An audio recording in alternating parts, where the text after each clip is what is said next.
I've put together approximately 35, maybe 37 videotapes, and all the information comes from a book dictated to me by God as his righteous servant, a man described in Isaiah 53, and the man described in chapter 11 of Isaiah, the descendant of David, the twig from a shoot that grows out of the stump of Jesse, and it is a stump because of the vanished and felled ancestral tree of the kings of Judah, the line of Jesus. He cannot be the man of chapter 11. He's not the anointed one. He's not son of David. None of that's true. The other book, that book is called Isaiah 53, in the Day of the Lord. And there's about 3 chapters in those particular videotapes that come from the second book that we wrote not too long ago. He dictated to me the story of my life. It's to show you how I fit the verses of Isaiah 53 with regard primarily to suffering, familiar with disease. So that would be wounded, and as it turns out, cancer. But the other words that you find in Isaiah 53, punishment, maltreatment, crushing, bruising, chastisement, okay, that is all in God's power. That's all in God's power, all those words. But the books are unpublished, shunned and despised, the kind of afflicted by God, plagued. Nobody understands it. This is so different than the Judaism the Jewish people have been taught. This Messianic era that will never occur. And we know it's not going to occur now once you believe who I am, and how you cannot. After the mountain of evidence I have presented that is in those books, just as Moses today would have to say, well, look, I wrote Leviticus. You think I just came up with that? You think I just came up with all this information? That I know how God speaks through an angel and who that angel is? Moses walks by a burning bush that's not consumed. The angel of the Lord's in the bush and God speaks. I'm the one who explained that to you. I shouldn't have to go any further than that. The God says the rabbis, the shepherds, they never listen to my prophet. They think they know everything. Well, I'm going to keep showing that they don't. This is primarily for the people who listen to them and not them. I don't expect them to ever respond. Because by responding, they have to say they've been wrong. Or that's just not what we believe. And so they won't change. The bottom line is they make money on it. That's the bottom line.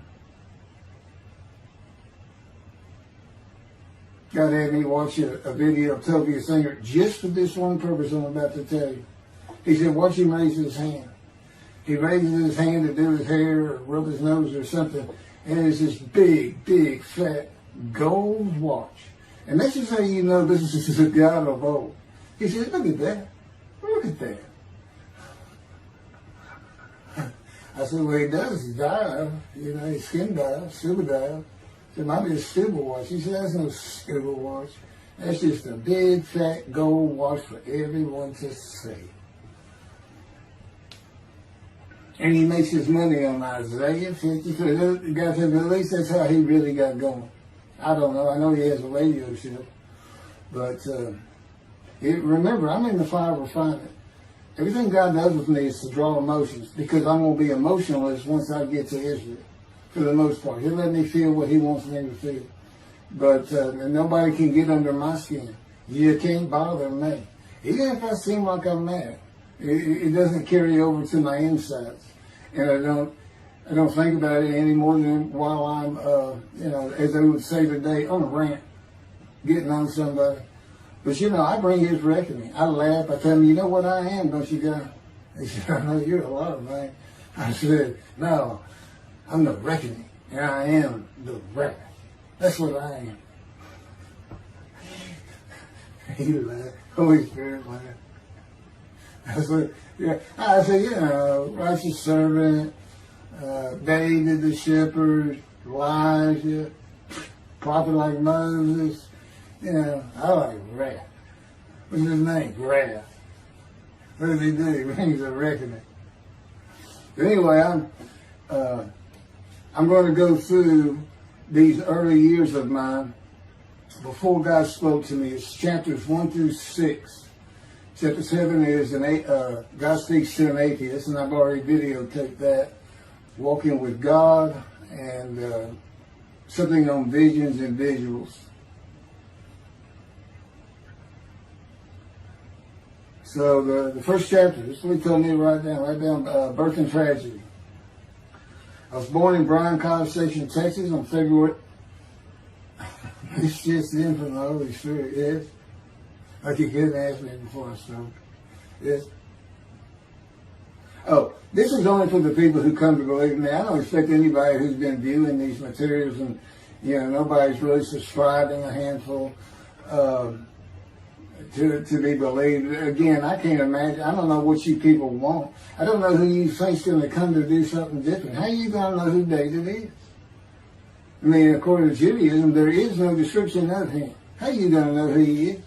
All this being presented, and I know Jewish people have seen it, only 60% of their views are coming from the United States.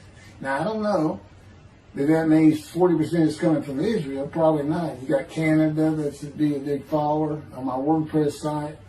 And really just all the countries of the world at one time or another have looked at some of this information as I wrote my blog, and the blogs became chapters.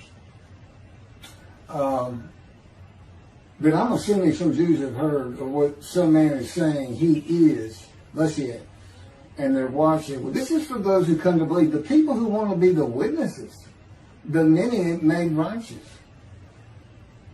By my knowledge, by the things I can tell you that God would have me say to you.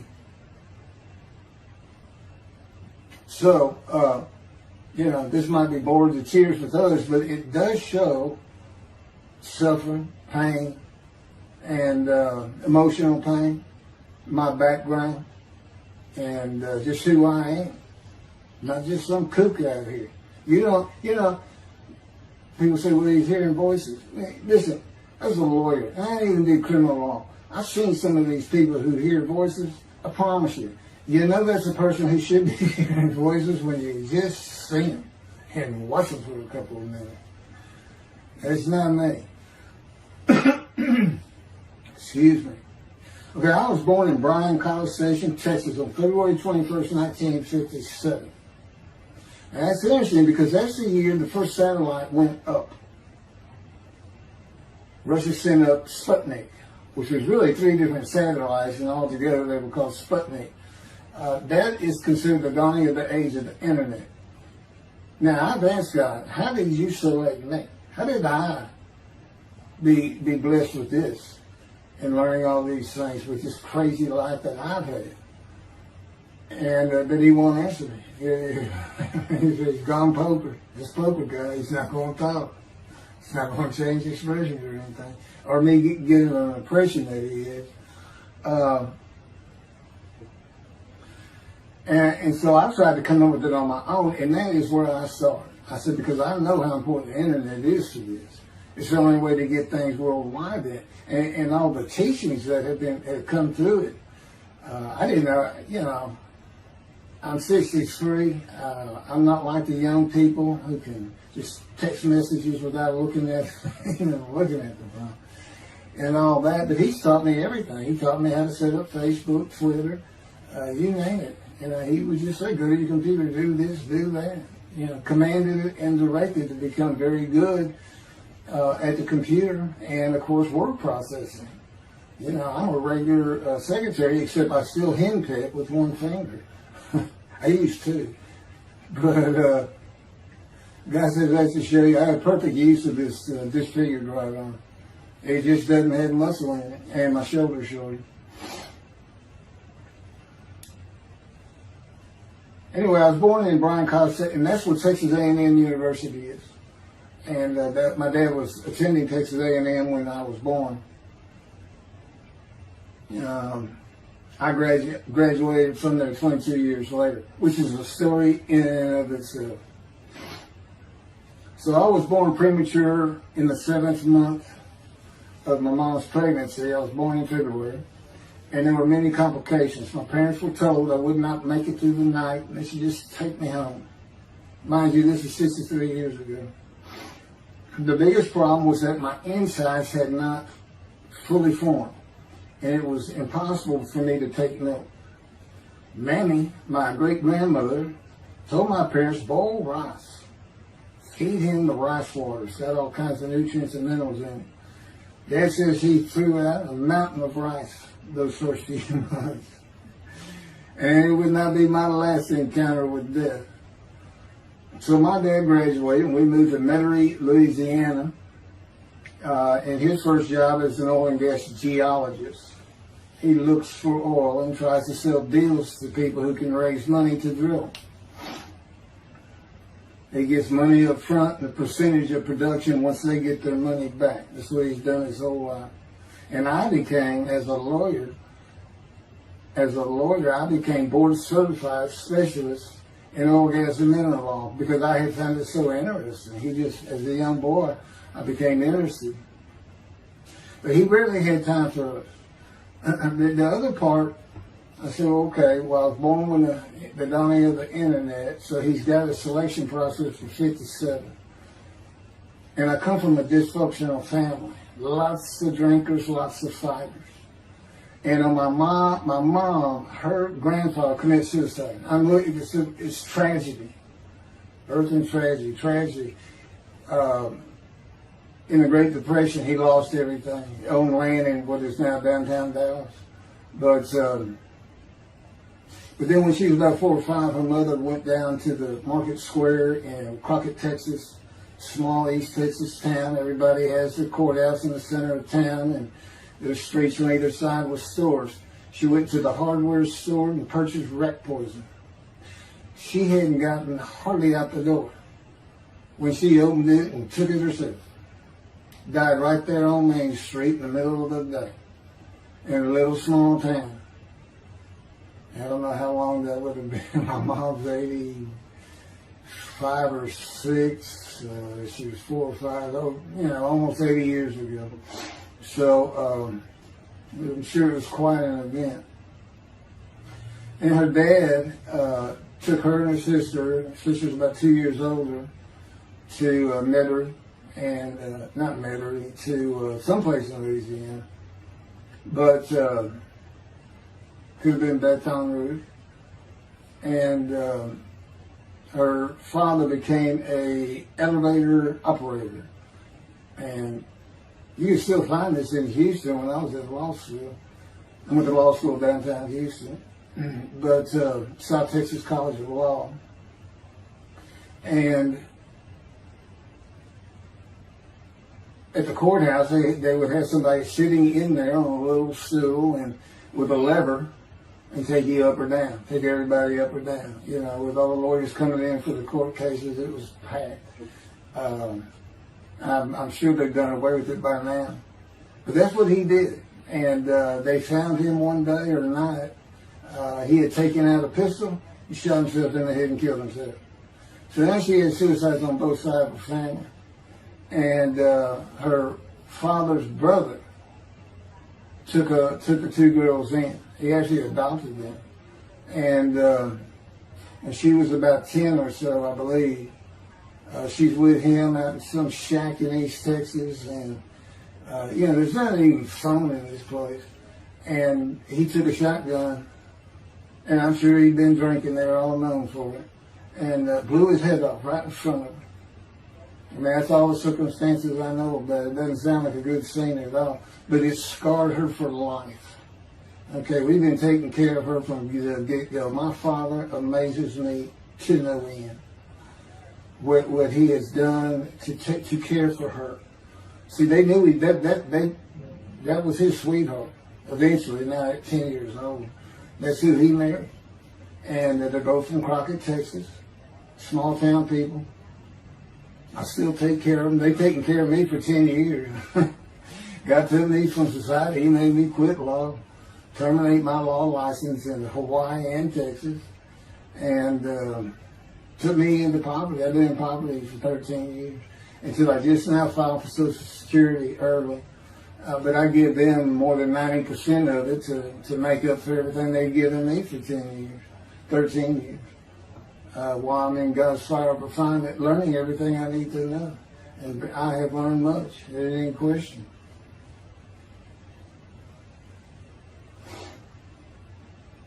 So anyway, there's 3 suicides. There's 4 suicides right there. So it's a family of tragedy. You know, it's a tragedy of losing your entire family in the Holocaust, and you're the only one left. It's not like that. Because God says, I just got things as close as I could. He says, I touched you in the womb to disfigure you, really for just one reason. Well, 2 reasons. One, it makes you identifiable. But it was so people would pick on you. I wanted people picking on you because that's what happens to young Jewish boys. Just for being Jewish, just for having a disfigurement. People will pick on you. I told him since, I don't even really recall many people saying anything to me. He said, that's because you look like you crawl all over them. They did. And I did. I was always just say something, anything. It's just the way I was just angry inside. And God's taken all that away. But I can still go on a good rant. But, and then my mother in the 60s, young people may not know this, but that's when, you know, the Woodstock and marijuana, LSD, everything started getting big. And at the same time, doctors were just handing out pills left and right. Valiums, painkillers, Percocets, you know, just asking for it. They were writing scripts. And I know today they put a lockdown on that, but she got heavy into it and drunk all the time. I'd have to come home from school and stay with her, and she became such a different animal, a different person when she drank. She became a little girl, you know, and having your mom act like that and slobbering, and, you know, go in there to be Valium dripping out of her mouth with a bottle of booze by her. So it was an ugly scene. And so I came from a dysfunctional family, so I think God wanted that. And He's there with me from my first year to make sure that I live a life of suffering. He orchestrated many of my wounds. And He's taken me back in visions to see these things. And His visions, one thing you don't pick up in the Bible, when I say Bible, I'm talking about the Jewish Bible, the Hebrew Bible, that's not, unless I say otherwise. Which is like when God says, my peoples. If He just says my peoples, He's talking about the Jewish people, the chosen. I mean, He may say the peoples of Moab, or just by the context, you know, He's referring to another group. But that comes up all the time. So, to add to that, she tried to kill herself a few times. And when I was 10, my dad was at a Texas A&M game in Dallas. And I know it was 1967, so I was 10 years old. Because I'm very familiar with that particular game. It was against Bear Bryant and Alabama Crimson Tide. And he had coached at Texas A&M. So, as you can tell, me and my dad are big Aggie fans and football fans. But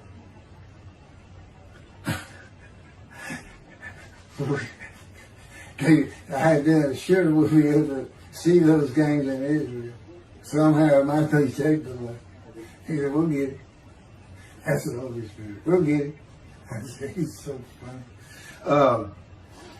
I don't know where my sister and brother were, but I heard some noise and I went down about 1 or 2 in the morning, and our stairs curved, and there was a little bay window cut out, and I looked down out into the living room. She's laying newspapers on, and I just sat there watching. I didn't know what to do. And she got down that paper and took out a butcher knife, not a razor blade, a butcher knife, and opened her wrist up.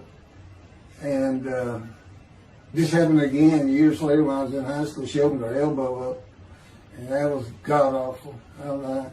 But before she bled out, my dad opened that door. I sometimes think she knew he was going to be there soon, would probably save her. But it didn't look good, and I hated myself for not doing something. Maybe that's why I was so angry. Anyway, because I didn't do anything, I just sat there. I couldn't move. I don't know. I don't even know what I was really thinking, really. But I can't, what it did is it told me how much her uncle blowing his head off must have done to her. That must have really hit you. I had nightmares my whole life. But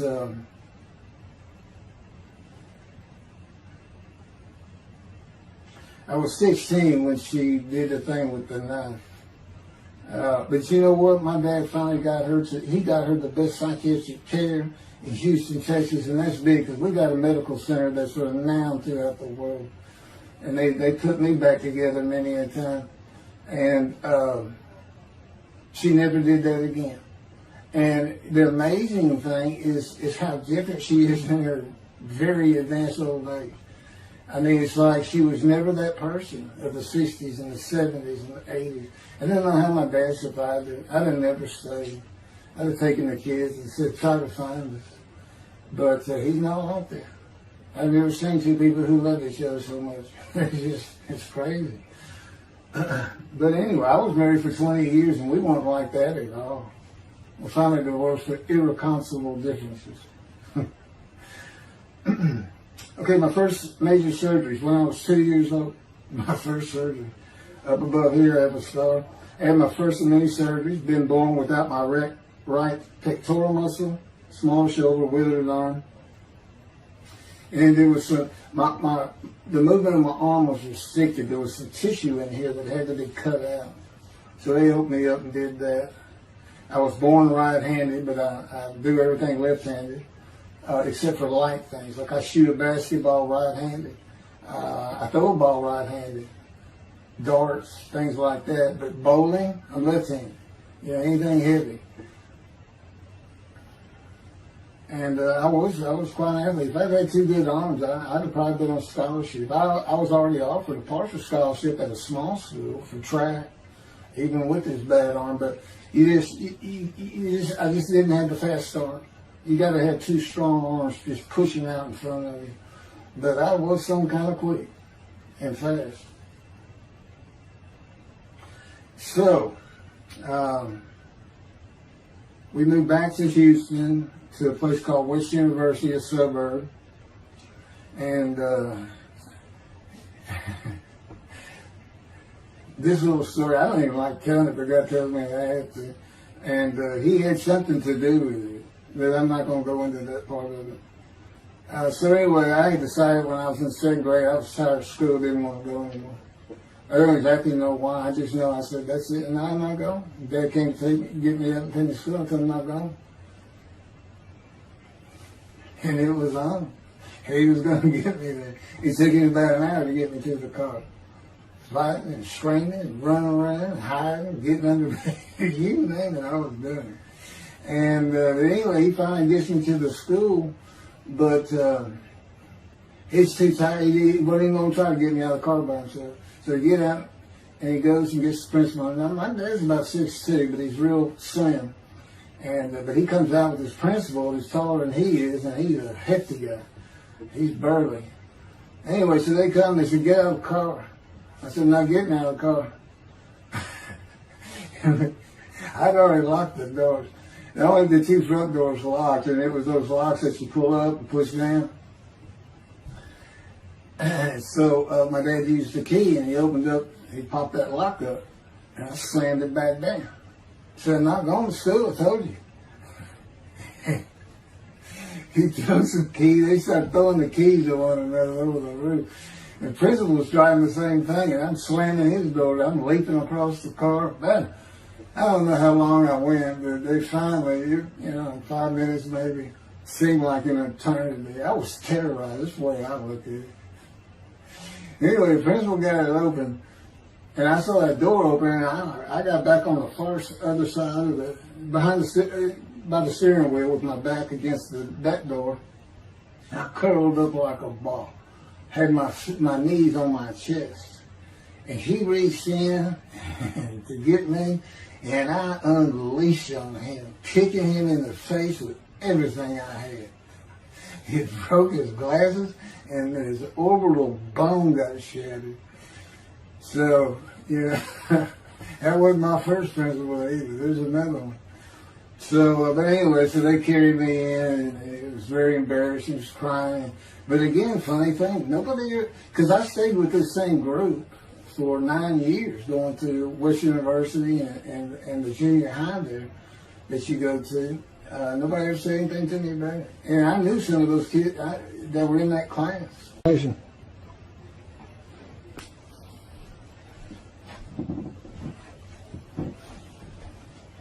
My camera only goes for half an hour. I can see on the screen that I have pointing towards me that when it runs out and I have to turn it off and turn it back on. But anyway, that ended my fight with my first principal.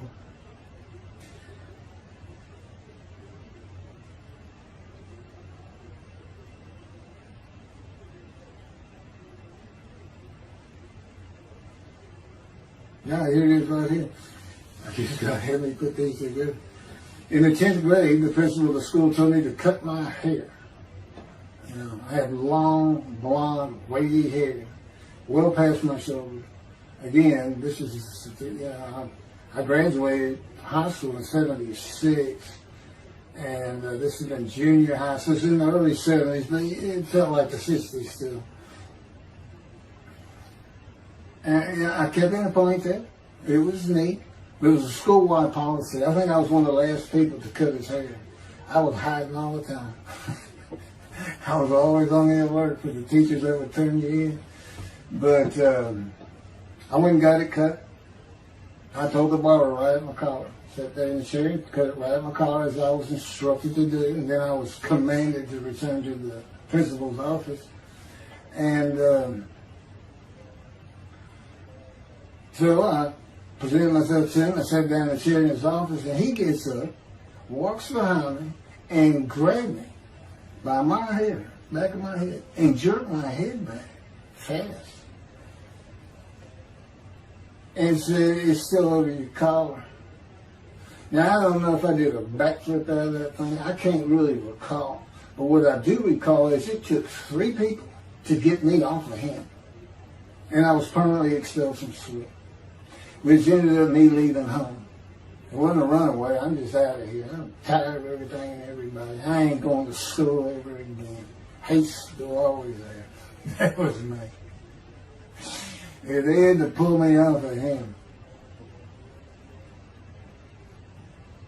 I understand through a friend of mine, he said, "You know, my brother went to that school. He has some stories about that guy." So I said, "It wasn't me, it's him." Second major surgery came when I was 12 years old to try and repair my right knee and just below it. I was running full speed in a field. High grass and weeds with a family dog. And God says he had something to do with what the dog did.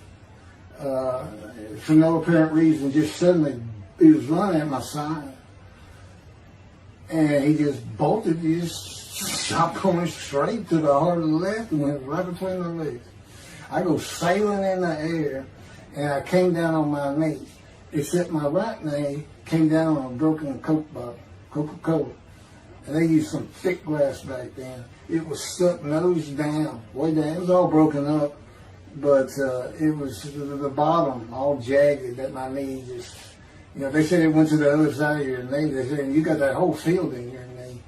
But when I got to the hospital, I sat there for a long time. The first officer came in and just told my mom, right in front of me, you know, I'm in the room, you know. He said, I can't repair that. It's not repairable. We want to take it off. You can't use it. And I already knew that because as I started screaming and yelling for my dad, he finally came back. This field was behind our house. There was a chain link fence, and in the field. And you know, my dad finally heard me. He got over. He saw the blood, and so all of a sudden he's scared to death. I'm going into shock, and he got me to put my arm around his neck, and he said, "Can you walk on it?"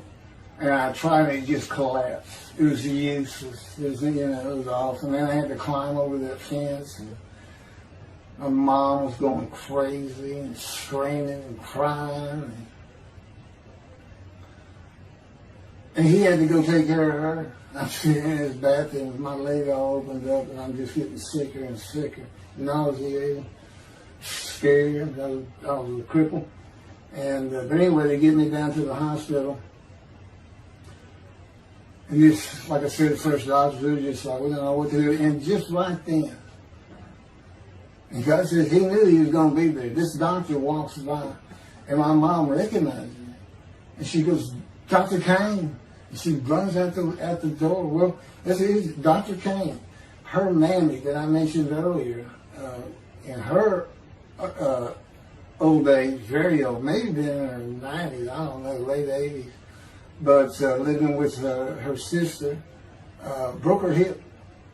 And this doctor repaired it. This is a long time ago, people. Repaired it, and she actually walked again with a walker. I remember. But that's who this doctor was. And she said, my son, they're going to take his leg off. You've got to come look at it. And this Dr. Kane actually became the medical doctor for the Houston Oilers. He repaired many in the before and after me. I guess that's what he specialized in. But he was there at the hospital just to do rounds. He wasn't dressed for surgery or anything. But he came in that room, and I mean, he was livid when he looked at my knee and knew how I'd been there for like 5 hours at this time. And he just started barking orders about getting me prepped for surgery, and he takes off to go get prepped. And they literally ran me down to surgery in a gunny. I mean, they were trying. This kind of fear he put in everybody. Anyway, I was in the hospital for weeks, and I woke up with my leg. I was glad of that. They had a cast from my hip to my ankle. And he told me, when I finally was being released, he said, if you put any weight on that leg, you'll never walk again. So, I can't remember, 6 weeks. I don't know how long it was that I had that cast on. It wasn't my first cast, it wasn't my last. Or maybe it was my first. Maybe it wasn't my last. That's another story. We're not getting very far. There's 6 chapters. I'm barely getting through the first one. But what I'll do is I'll just do 6, just like I did with Isaiah 53. I did 6 or 7 videos, 7 I think. But then I joined them all together and put it as one video, the definitive commentary of Isaiah 53, which comes straight from God, by the way. I mean, you can contest what I'm saying all you want, but it makes perfect sense. For the first time, Isaiah 53 is explained. Now, how did I become the smartest religious Jew in the world who can see that? And what the wounding and the punishment, everything's about, and how it's really, in some ways, a snare for the Gentiles for the day of the Lord. Because he knows he can take me and just decimate any argument they want to put forth. You know, in particular, I'm blemished. I'm the Antichrist. In that I am exact opposite of Jesus Christ. Okay, he's so smart, he was teaching synagogue at 12. Supposedly he was a perfect, beautiful man. I'm disfigured. Now, I'm not bad looking, but I'm not, I'm not Brad Pitt or anything. Anyway, as sinner, I wasn't a habitual sinner. I was a good person. I was good to other people. I was very compassionate. I said there was already a lot of humble in me. I didn't laud myself and the things I could do over others. Like being the fastest guy on top 5 at school and the fastest in my neighborhood. I didn't brag on myself. But as he took me back through my life and informed me when things were sin, it just seems like I touched on all of it. And if murder in your heart is actually committing that sin, as the Christians say, I don't really go with that, but then there's really not much I've missed. So I'm a sinner. And, Jesus can say, well, I'm a sinner too. I lie. All you got to do is read the scripture in the Gospels. You see where I'm lying. That's easy. And I came from the banished line. I thought I was the man of Isaiah 53. I thought I was going to be exposed to death, but given long life. This is what he would tell you if he was here. He said, but you know what happened? They crucified me. And on the cross, I realized I'm not that man. This is an exposure to death. This looks like a sure thing. Father, Father, Father, why have you forsaken me? That's Jesus Christ saying, I'm not the man of Isaiah 53, and I just figured it out. That's what that is. I ask God sometimes, you sure you didn't have that written? Why on earth would they write that down? If they forget about it, we need to just think of me. That's what it's about, Christians. They got their way. They can explain that being counted a sinner means he got crucified with the sinner beside him being crucified on each side, left and right. So there's three of them, so he's counted a sinner. Okay. You know, it's supposed to be descriptive. Hopefully it'll find a person to do. You might tell Judaism the same thing. You know, this is to find somebody. It's not the people of Israel. They're all kinds of people. Now, we're looking for a guy, so God can have a Moses. Why? We have a new covenant. Why? It's the day of the Lord. Why? Jeremiah says so. That's why. It's so easy. The lamb blooms again. Okay, and he's coming to friendship with the temple. So the lamb blooms again at a time when there's no temple. Jerusalem's going to be rebuilt. It's a metropolitan today. This is no Jerusalem of antiquity. The old city might be too big. And I'll make a new covenant with you. I'm going to forgive all your sins and remember them no more. That will cause Torah to be written on your heart. It's a metaphor. When did he do this before? Oh, that's right. Assyrian Babylon exiles. Isaiah was right before. God said, I forgive your sins, remember them no more. They became a holy seed. What did they do? They built the second temple. What are we missing? The third temple. This is so easy. So it is the day of the Lord. There's any question of that. I'm just telling you it started with the Russians. So they done stuck me. Those old Russians. And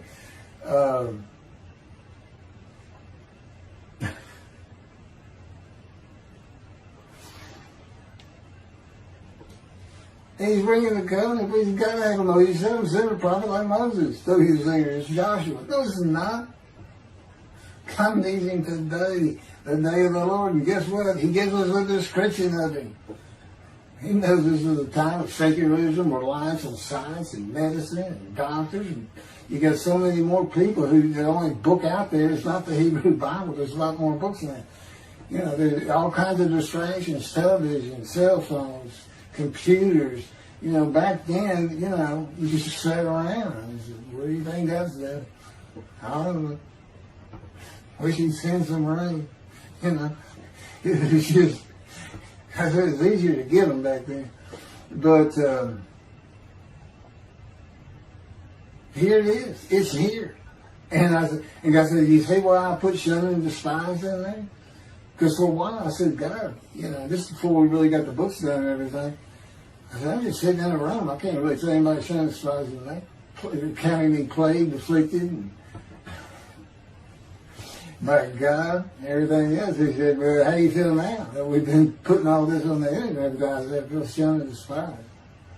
Yeah. I can tell they know. There's no question this hasn't gotten back to those two. I said, you keep attacking them like this, and I'll be certainly sure, just in case I'm wrong. But, because he won't actually tell me, he won't tell me anything. This is a rule of thumb.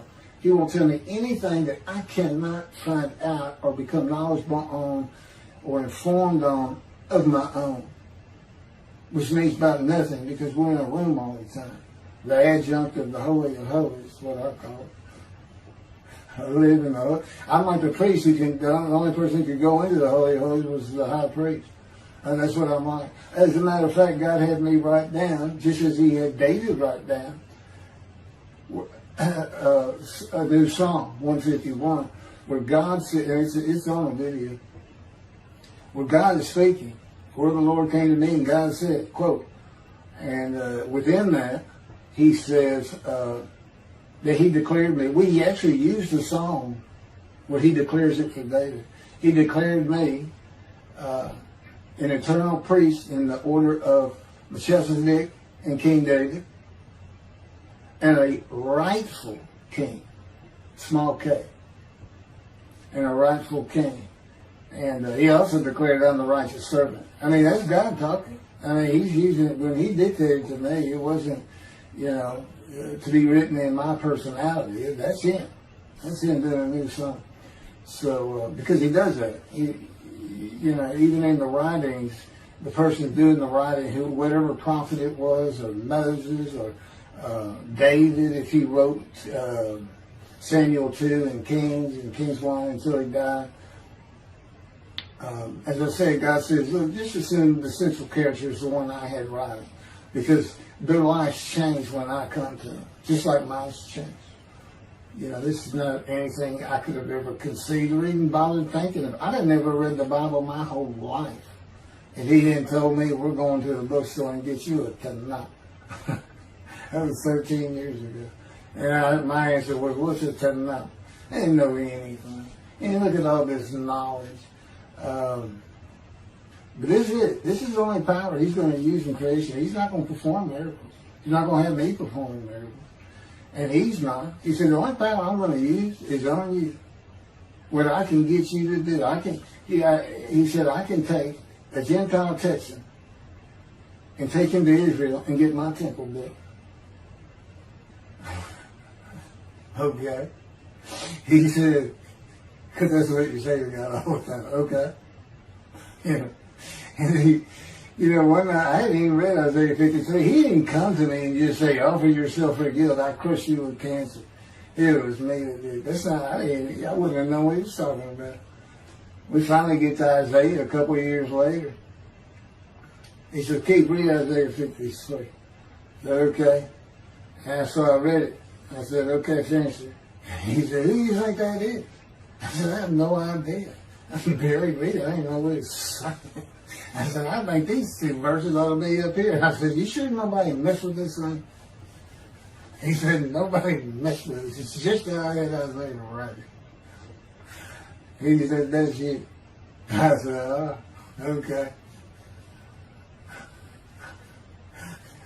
And I couldn't help but good luck convincing anybody. I can't even say what it's saying. He said, before we get done, and he's right. I've been over that thing so many times. From my original version of Isaiah 53 that he dictated, or told me how to put together, but every sentence, every word is his. We've changed it up and added things. I've learned things. Like I didn't know about the test of devotion. I didn't know why the angel was leaving early in Malachi 3, but I do now. And all that would cause an amendment to my midrash on Isaiah 53. And, the book has me, these are all on videotapes now, me and Rashi. Rashi, the first one to come up with this is Israel. And, I look at his answers and I just shake my head sometimes. You should see his answer in Malachi 3 for the angel of the covenant that you desire. There's only a covenant of friendship and a covenant of Jeremiah. And this is his answer. It's midrash, so he just takes a section of the angel is on the way. And it just says the angel of the covenant. And his commentary is the angel that avenges the revenge of the covenant. I said, what does that mean? What is he talking about? God's being funny. He said, I don't know. I said, you do know. He said, well, I'm not telling you. So, God likes to feel as though he's laughing. He doesn't actually laugh. He sends me a perception that he does. Or he uses me to laugh. I've mentioned that in a video.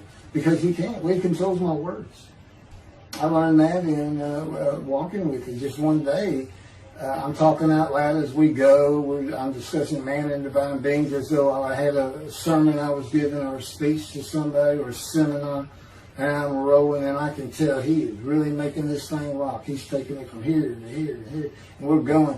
And I'm going. And all of a sudden, I use a word or a couple words that I simply don't use. And they're not what my mind was even thinking of. They just came out. And I just stopped. I said, did you do that? I didn't even say, hey, did you just make me say these two words? Because I knew he knew. I said, did you do that? He said, I did. He was almost indignant. I did. I said, okay. Anyway, that's where it all started. Now I know. Okay, guess who that is? That's the Holy Spirit. Using me. He doesn't sound like that. But he'll use words like that. So he's getting bored. They like to cut. Let me just say this. This is part of guys you don't know. It's not all the time. It's some of the times we do tend to get kind of silly in here. But, they do things after a while. I'm like, it's like, I feel like a kindergarten teacher, and I got two of those kids that you just shake your head at. She said, this is a handful. These two are nothing but trouble. Always fooling around, looking for a laugh. And the Spirit's always working in heaven, death, God laugh, as it were. Again, he doesn't actually laugh. It's a perception that's his emotion. If God has any emotions left, because worrying about other people's pain is not one of them. He made that clear to me. I don't care about your pain. And just saying it makes you mad. He says, see, draw anger. And he'll do stuff so many times over and over. He says, this is easy because now it irritates the fire out of it. He just started. I said, how do y'all keep doing this stuff? And one day I told him, I said, I got it. Which means it actually came from them. I got it. You never grew up. You never got sent to your room. You never had to climb that mountain to achieve something. Put yourself out there. Nobody's ever whooped you. He said, I said, that's what it is. You never grew up. That's what it is. Yeah, I'm dealing with the child God. That's what I'm dealing with. Having an argument.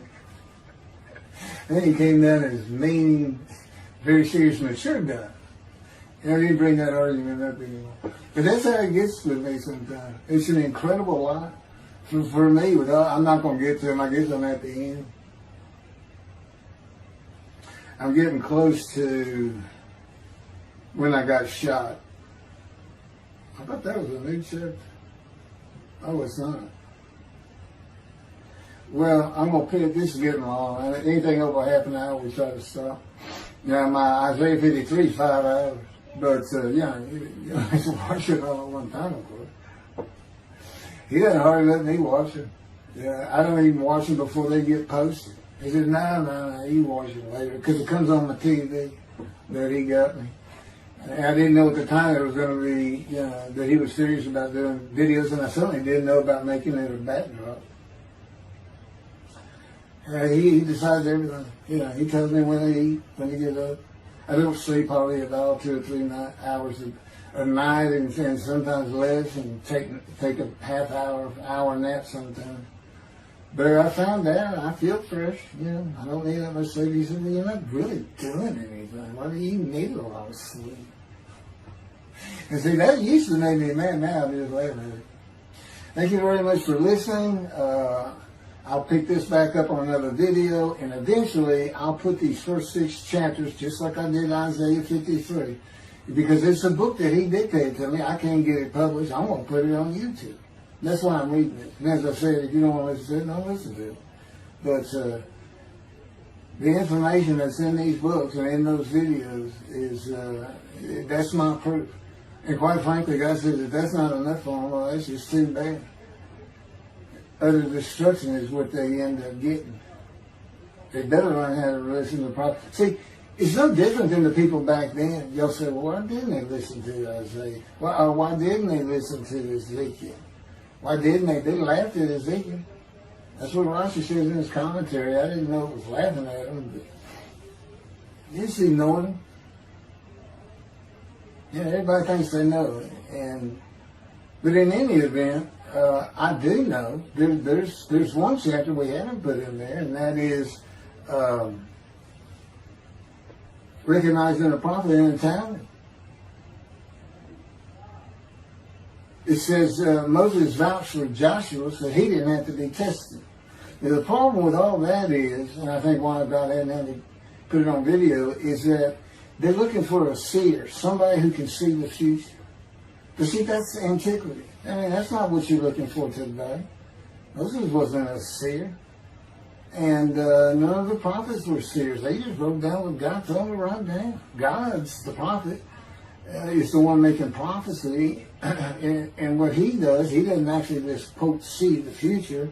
He walks it through. He says, okay, right here is when they're going to send up a satellite. This is where humanity will be at that time. He can walk it through in his mind. As I mentioned, his eyes, he doesn't have them. It's just his absolute knowledge of all things. He can form a picture of this room. Me, it's in here. He knows every atom of my body. And it's like he does a vision for himself, a visualization. That's what I call when they put pictures in my mind. He says, and he puts it into the spirit's mind. And they're both within me. You know, the big cloud that just came down. If you're sitting in a room with me, it envelops you. But it engulfs me, it goes through me. My little spirit cloud becomes part of the big cloud. That's why God is in his spirit. Here's the elements of spirit, here's the elements of God's presence, his mind. Two clouds, they just come together, they can be together. Okay, but God's still one. He created the other cloud. And then in this room, filled with them, my little spirit is like a little cloud that just came in and part of it. That's who I am. That's the man of divine being. Okay? No, it's like nobody's really expecting it. Well, maybe it's because you didn't know these things. And now they want, I get the feeling shunned. Shunned means I'm not looking at that. It sounds like a coup. We by faith, by the fundamental principles of Fan from the talent, from his diagnosis of the talent. Why don't you do your own? Why don't you throw the talent out and learn some new stuff? Why don't you get out of antiquity?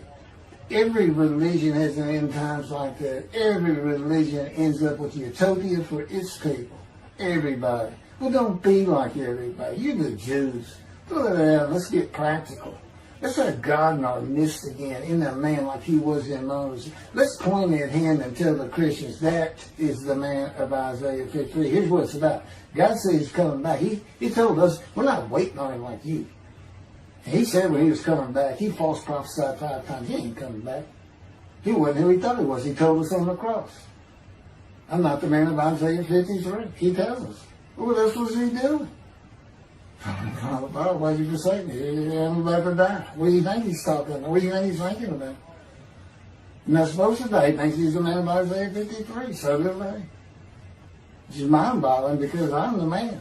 And there's nothing about me that says Jesus Christ. Nothing. You should hear me cuss God. I cussed him trying to die. I begged for death 1,000 times. He said, it's not been 1,000 times. I said, it's been hundreds. He said, well, that's true. You have cursed me more than any man in the history of mankind. And he said, and you did it face to face. And I said, you shouldn't make me so mad. He laughed, y'all. He laughed. When I'm cussing him, he did make some mad. And oh, you're kidding. That's the way. He gave me his perspective. This is what I did. He said, Keith, imagine you created ants. And ants are living beings. In other words, they can think and they have emotion. Okay, you get a great big ant farm over here in your room. Okay, you decide you're going to get one ant to get all the other ants to do stuff. But you got to get him ready. And you get him ready the way I'm getting you ready. Now, he's mad at you. Right? I said, yes. Yes. And he said, now, imagine, I'm always laying in this bed. I got a big table. It's got a microwave on. I put my computer on. I got a big fan I like to have on. And he said, look over at that table. Now, imagine that ant got loose. And he is crawled up. And he is standing on the corner of that table. And he is giving you the what for in ant language. I mean, he's going. And he's turning around and shaking his butt at you. And he's cussing.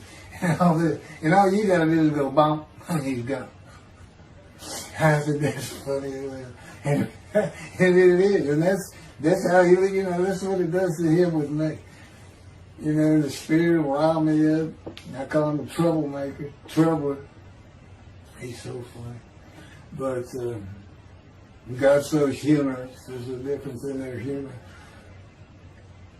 Okay, I'm told that does wrap it up. I'm going to pick up a gunshot. I guess it was forcing the accent to my knee. They ended up opening me up from between my breast and my pelvic bone, and now it's been 3 times. And eventually, you know, the lung cancer and colon cancer and skin cancer. But the lung cancer is when they told you should have died from the colon cancer. He said, but this is it. We can't treat that. It's too advanced. You're gone. And prepare to die. That was 20 years ago when the planes hit New York. It was the planes hitting New York that got me up off the ground one last time to see one more doctor. The life of God's righteous servant of Isaiah 53, chapter 3, gunshot. Shortly after I recovered from my knee injury, I moved to Fort Lauderdale, Florida. I was not happy about it at all. It turned out to be a lot of fun. I made some great friends to celebrate my 13th birthday.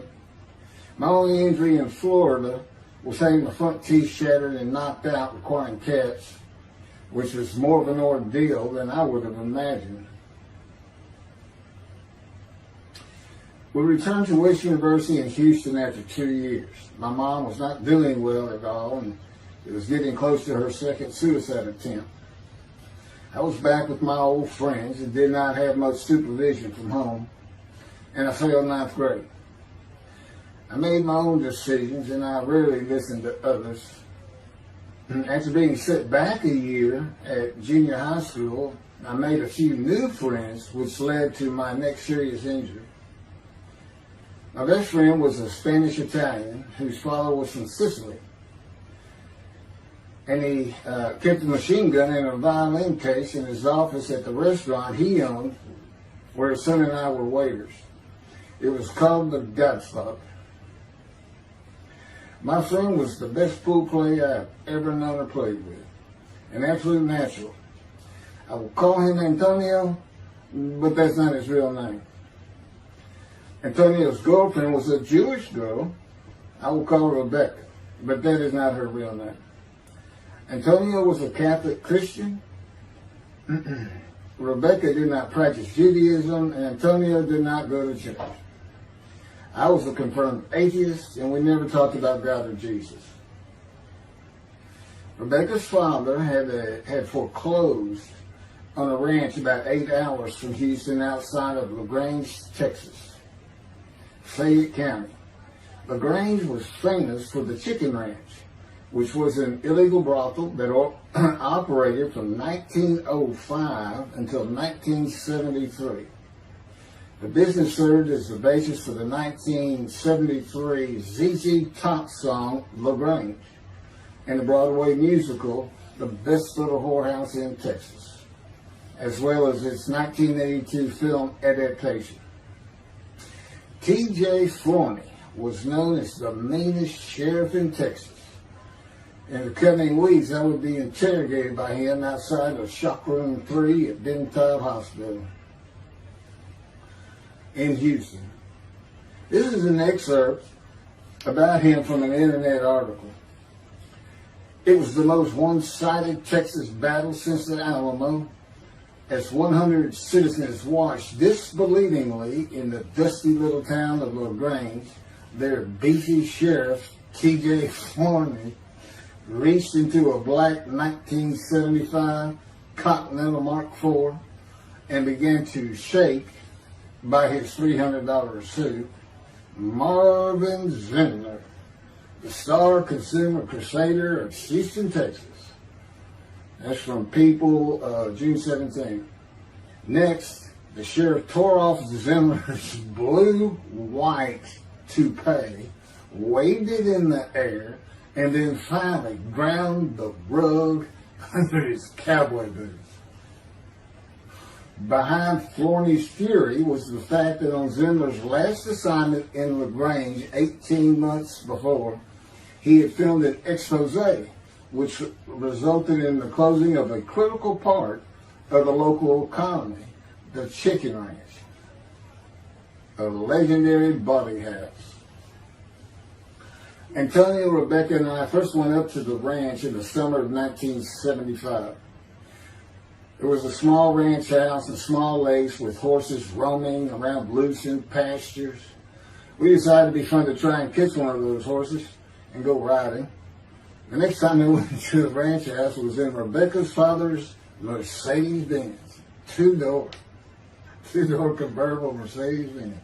I sat on the hood of that Benz with a lariat while she tore through fields trying to run down a horse for me to rope. The horses could turn too fast, and we never got close enough for me to rope one. What we could and did do on the next trip was bring guns.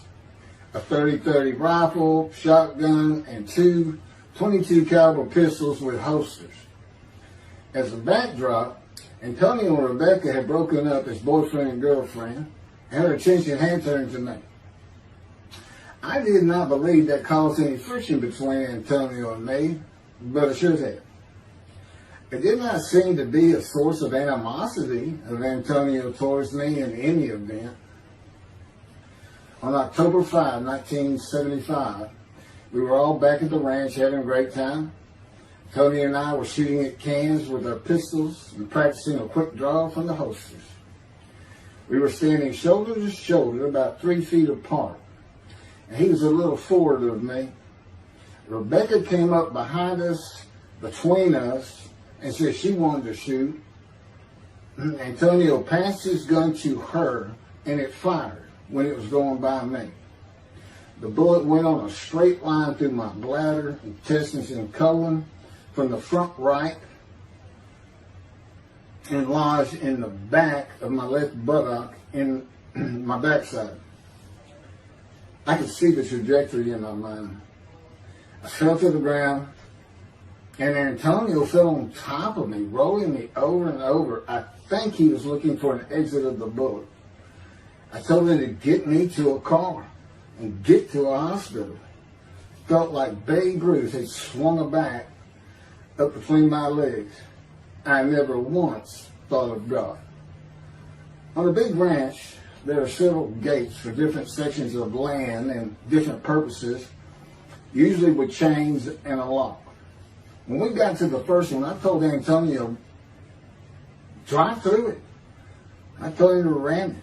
I knew I was dying, and all I could think of was, you have got to hurry. I didn't panic, but I had never been so afraid and had never felt fear like that again to this day. Sometimes I think I have forgiven Antonio for accidentally shooting me, but I had not and cannot forgive him for stopping at those gates. I'm still mad about it. I was seriously angry at him. We got to the LaGrange Hospital before noon on a Sunday. They had to call the doctor to come in. I asked the nurse for something for pain, and she told me my vital signs were too low. That if she gave me a shot of morphine, I'd drop dead right there. It would kill me. No pain medication. The doctor came and looked at me and said there was nothing they could do there. He told me they were getting an ambulance to take me to Houston, Untitled Hospital, where they operated on gunshot victims all weekend long and do to this day. It's a trauma hospital. Many young doctors from Baylor University, all around the state. It's the high desirable place to be because you're cutting all. If you want to be a surgeon, you're cutting all day long. I knew one thing with the certainty. I could not pass out or fall asleep. If I did, I would not come back. In an ambulance, I talked to two fellas that were tending to me, as much as anything to stay awake. I asked them such things as what it was like to be married, graduate high school, have a career job, but my mind repeated over and over, you have got to hurry. We arrived at dusk. This happened before noon when I got shot, so now it's getting dark. When the ambulance opened, my brother jumped in to help. My mom was standing by the entrance to the shock rooms in her fur coat. She later told me that since Benton was a public hospital, it might help if they thought we had money. I didn't see my dad, but my sister told me later, the whole way to the hospital, all he could say was, to God, please don't take my boy from me. I had stayed awake for some 6 to 8 hours in awful pain. They took me to shop room 3. It was filled with people giving orders and very loud. On the table, the nurse told me she had to put her finger in my bottom, which embarrassed me. And I raised up like a sit-up and saw nothing but blood rushing from my bottom onto the table. You have to hurry is all I could say. They finished prepping me for surgery and rolled me to a hall in a line of others awaiting surgery. Then someone was saying my name, and I opened in to see T.J. Forney, Sheriff of LaGrange. He wanted to know if I'd been shot intentionally, what we were doing at that ranch, did we have permission to be there, and et cetera, et cetera. I told him I thought it was an accident and to leave me alone. I never saw him again. I didn't have to wait long. The orderlies bypassed everyone in front of me and took me to surgery. I awoke in a large room with about 10 beds on my side of the room and 10 beds on the other with other patients, and I could hear moaning and crying here and there. It took a few moments to remember what had happened and why I was in there. I fell back asleep, and when I awoke, my dad was telling me he would have me out of there into a private hospital as soon as possible. It was the next day when they transferred me to the Methodist Hospital in the medical center where they had operated on my knee, and I had spent weeks there. I had a hose with a bag coming from my bladder and a colostomy, an opening called the stoma, which is your intestine on the outside of your abdomen, with a bag over it for going to the bathroom. I was out of danger from dying, but still very weak, and I needed to gain some weight. The track team was already getting together, running distance and cross-country workouts provided by the coach, preparing for track meets in the following school semester. I lived about a half mile from the high school. The day I got home, I walked to look at the track. It did not seem possible I could get back in shape. I was afraid to cross the roads to the school. I could not even trot to get out of the way if a car came my way. My insides felt like jelly, and I had been warned that too much physical exertion in the first 10 days could cause a stomal hernia, and my intestines to start extending from my body. I was homeschooled for the rest of the semester by a private volunteer tutor, and passed classes I probably would have failed. The beauty of that gunshot was that it changed me.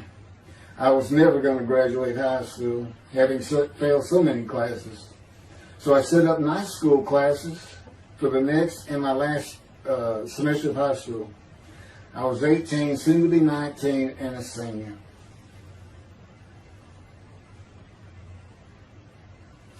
Chapter 4, College and Law School. Before the summer of 1975, one of my best friends on the track team, who threw the discus and shot put in field events and was a senior, told me he wanted to do something big the coming summer before starting college at Louisiana State University, LSU. I was only a junior and I had no plans for the summer. He mentioned this to me, and I began thinking about how long it had been since I had been to Colorado. My father, who had really good years and many so-so years, depending on how the oil and gas industry was doing. And when I was in junior high school, he had sold some prospects that completed a few wells and had purchased a condominium in Pagosa Springs near Durango, Colorado. My friend's name was Keith Miller, and I called him Miller. He had given me the name of Say Babe. At one of our night track meets, I was running the 330-yard low hurdles, and the last turn was behind bleachers where the officials lost sight of us for a few moments.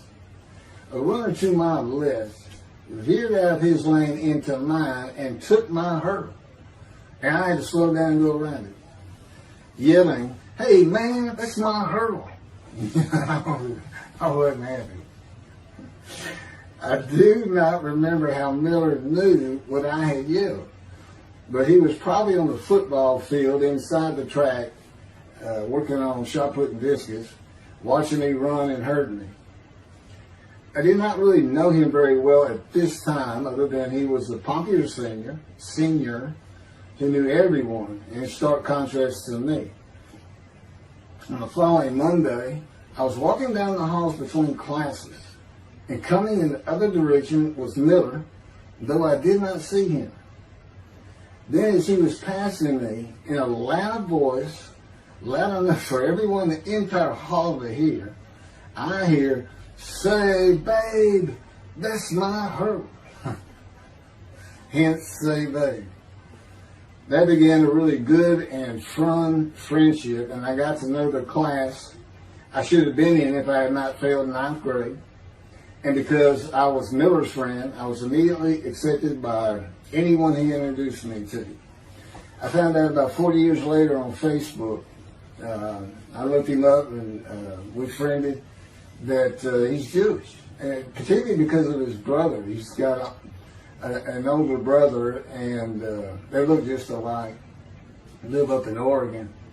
But I did not know that. It's not something we ever talked about. Just didn't think about it. I'm sure he wasn't observant at the time. I told Miller about my dad's condo and suggested we plan a trip up there, backpacking the Womanichi wilderness of the San Juan National Forest. I had hiked there while in junior high school with a friend and his little brother. I had a driver's license in my second year in the ninth grade.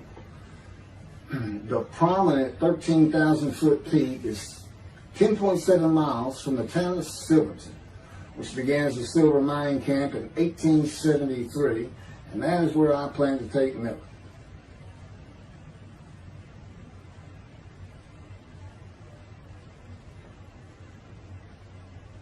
So Miller and I take off. We use his car. As I said, he was getting ready to graduate, and his dad bought him a Toyota. I can't remember the name right now. My dad's condo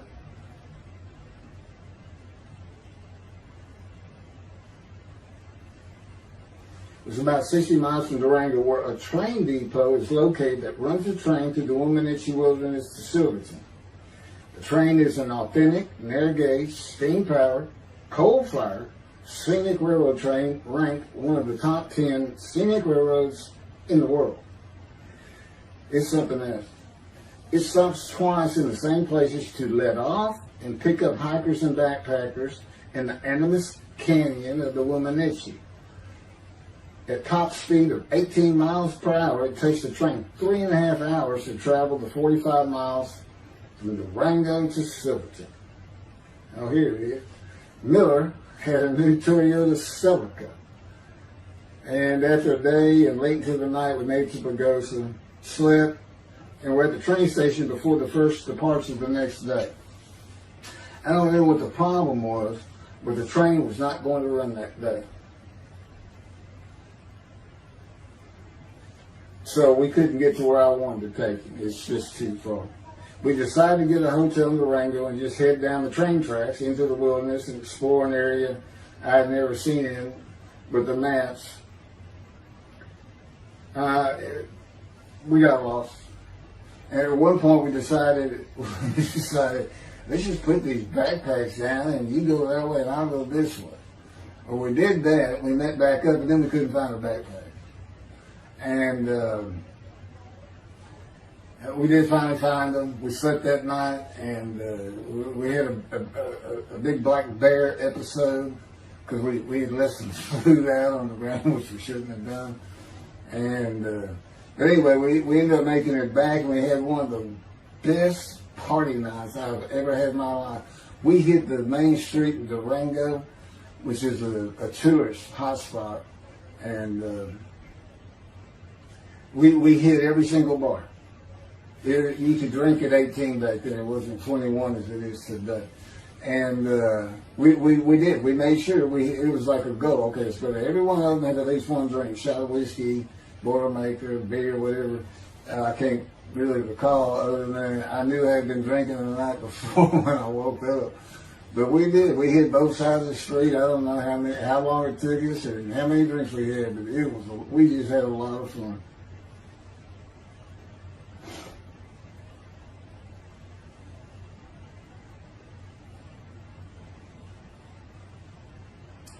Okay, I'll be coming to chapter, I guess it's 4. I don't know. I thought I was coming up to the cancer story, but this is different. This is getting into alterations while at school.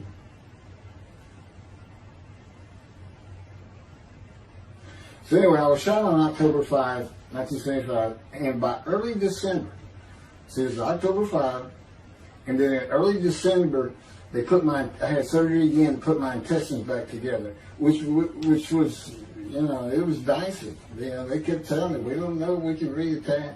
There's people like Bob Hope lived his whole life with one of these stomal deals, and it's just a horrible thing. It was successful. They put it back together, and they removed my bladder tube.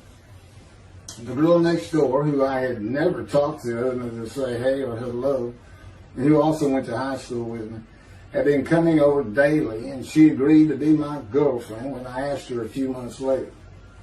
I did my night school and graduated last in my class, or close to it, of over 400 people.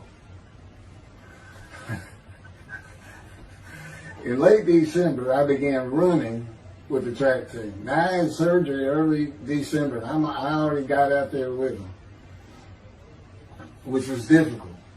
Pulling 2 tires on the cinder track.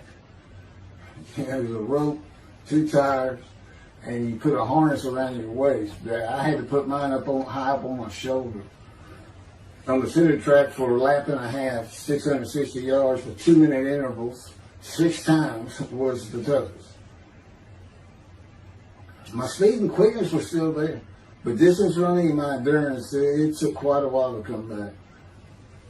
In early February, just about 3 months after being shot, I won my first 120-yard high hurdles race at a track meet that was fast enough to qualify at the upcoming district track meet for the regional track meet.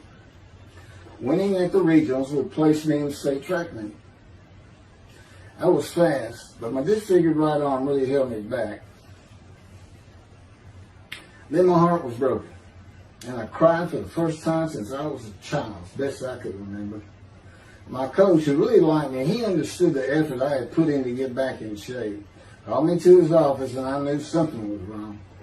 He told me I could no longer be on the track team.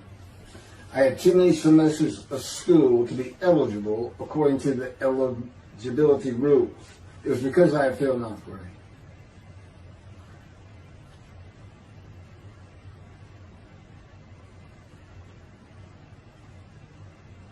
And of course, I had no one to blame but myself. Skipping school all the time, just not trying or caring about learning was why I failed. I was not lacking in intelligence and common sense as many people thought of me. I could and often did read a complete science fiction paperback book during the school day. One day. I did them for my brother. I just sat in the back of each class and read my book, and the teachers always left me alone. I also was suspended from school a couple of times for fighting.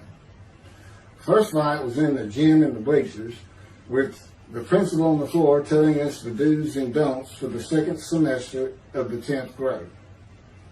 This is 2 years before I was shot. I found out he already knew me by name, and I had never talked to him.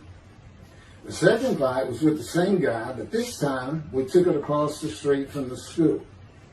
He had about 10 of his friends, and I, being pretty much a loner, I had none. They were African American, bused into school from neighborhoods far away. And I just didn't understand them, or know why they even talked to me with words I did not get, like word, or say, man, can I hold $1?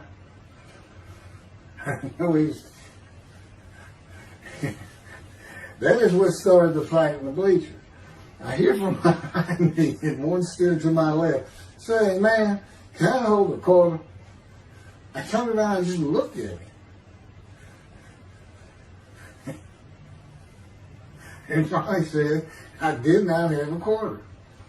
Lord with the principal, I undid my ponytail. Mind you, he's sitting right behind me, and I'm well aware of that.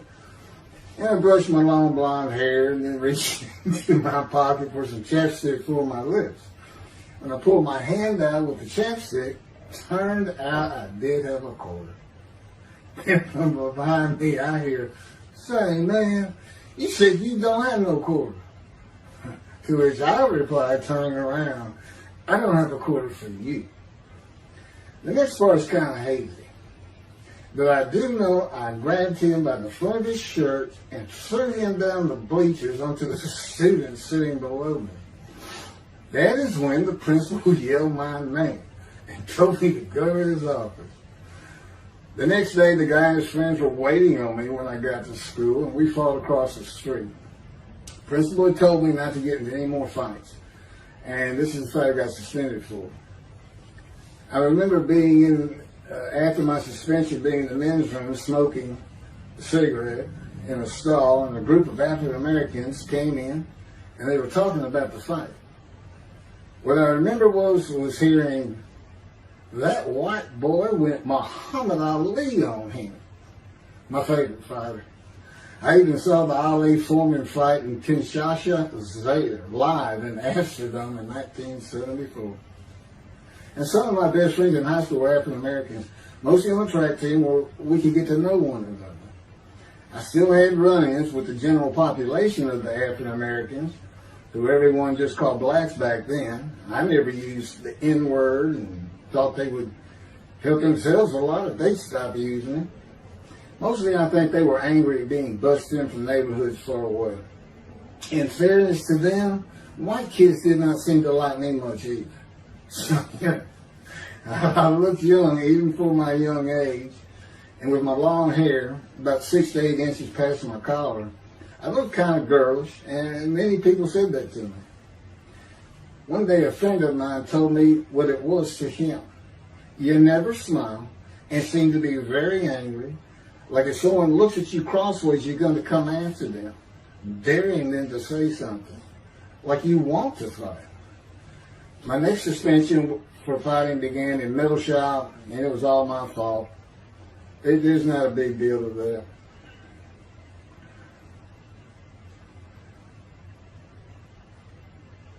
The last fight I was ever in came right before I was gunshot at the ranch.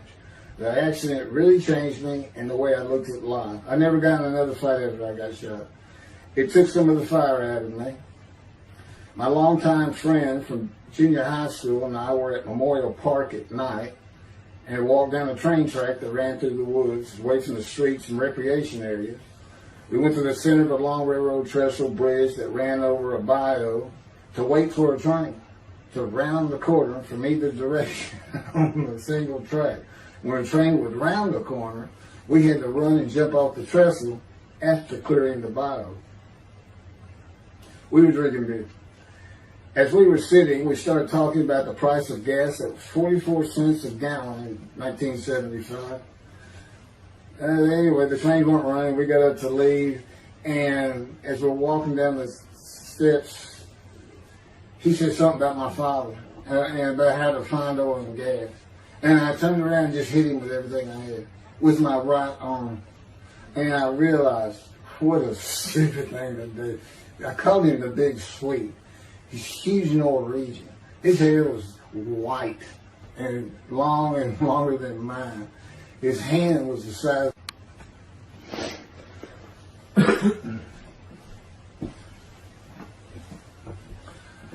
And I had nowhere to run. That was the really dumb part of it. I mean, I couldn't move. I couldn't use my quickness. I couldn't box as I had with the fellow across the street. And he just took one big swing. He's very athletic. Coaches all wanted him on the high school team, but he didn't want to. Football team. And but anyway, he hit me just one time. That was the whole fight. It was just two hits. My measly hit with my right arm. I was fast, And I hit him where I wanted to hit him. Well, I say that. I didn't even think about it. But he just about knocked me senseless. I mean, I saw it red. And so anyway, that was it for our friendship. We just, although after I got shot, he and I got back together a little bit. But by that time, I had met Denise next door. And I wasn't going to be going out drinking beer at the festival anymore. It was going to get serious, and that's when I set up my night classes and everything. The big Swede.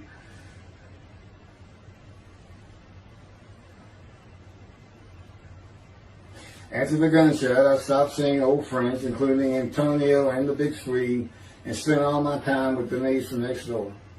I knew I wanted to be someone who succeeded in life. My dad always told me when he was angry with me that with my smart mouth, I was never going to be anything but a ditch digger or a lawyer. While he said lawyer in a derogatory way, he got me to thinking I'd like to be a trial lawyer. I had to get into college first, and the only school I wanted to go to was Texas A&M University. Anyone who had ever known me would tell you that I was not even close enough to being smart enough to go to any college, much less Texas A&M.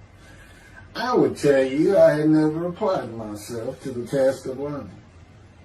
Texas A&M denied my application.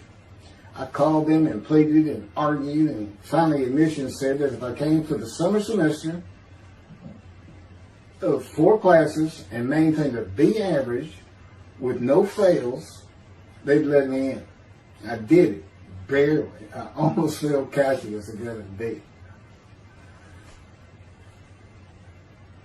Just a quick thing on Texas A&M, because it relates to World War II, which always makes me think of the Holocaust, and how many Aggies were involved in that. Texas A&M enrollment began on October 2nd, 1876, and admission was limited to white males, and all students were required to participate in the Corps of Cadets and receive military training.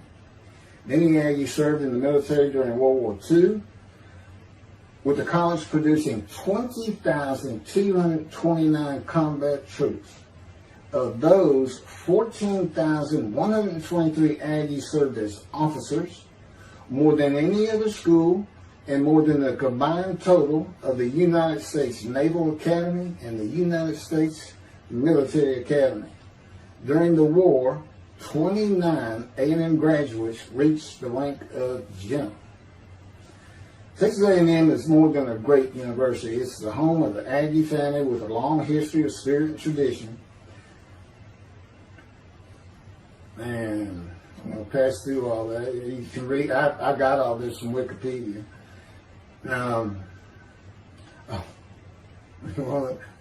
Like Notre Dame, it's a school full of tradition, especially notable at football games and in campus life, drinking beer at the Dixie Chicken. I had a good friend in what is now the Volunteer Corps of Cadets, and we've been shooting pool and drinking beer all night on the weekend, and finally left sometime after midnight. I walked my friend back to the quad, Corps Cadet Quad, a large open area where people could gather, surrounded on 4 sides by dorms for cadets only. And I dropped him off at his room. Before he shut the door, he looked at me, and not for the first time, said, "Want to race?" He's fast. We race many times. I said, yeah. Of course, we were pretty much, we've had a lot of beer. I said, yes. And he went to the end of the hall and took off at the other end of the hall. He was fast, but I was pulling away with just a few yards to go and hit the wall before I could stop and busted my chin open. Blood's pouring out everywhere. People opening doors. Look, that's what the little guy did to the taller guy. I also sprained my ankle. These are my injuries at Texas A&M. I also sprained an ankle so severely playing basketball with football players that I was in a cast for 6 weeks. Those were my only injuries in the 3 years at A&M.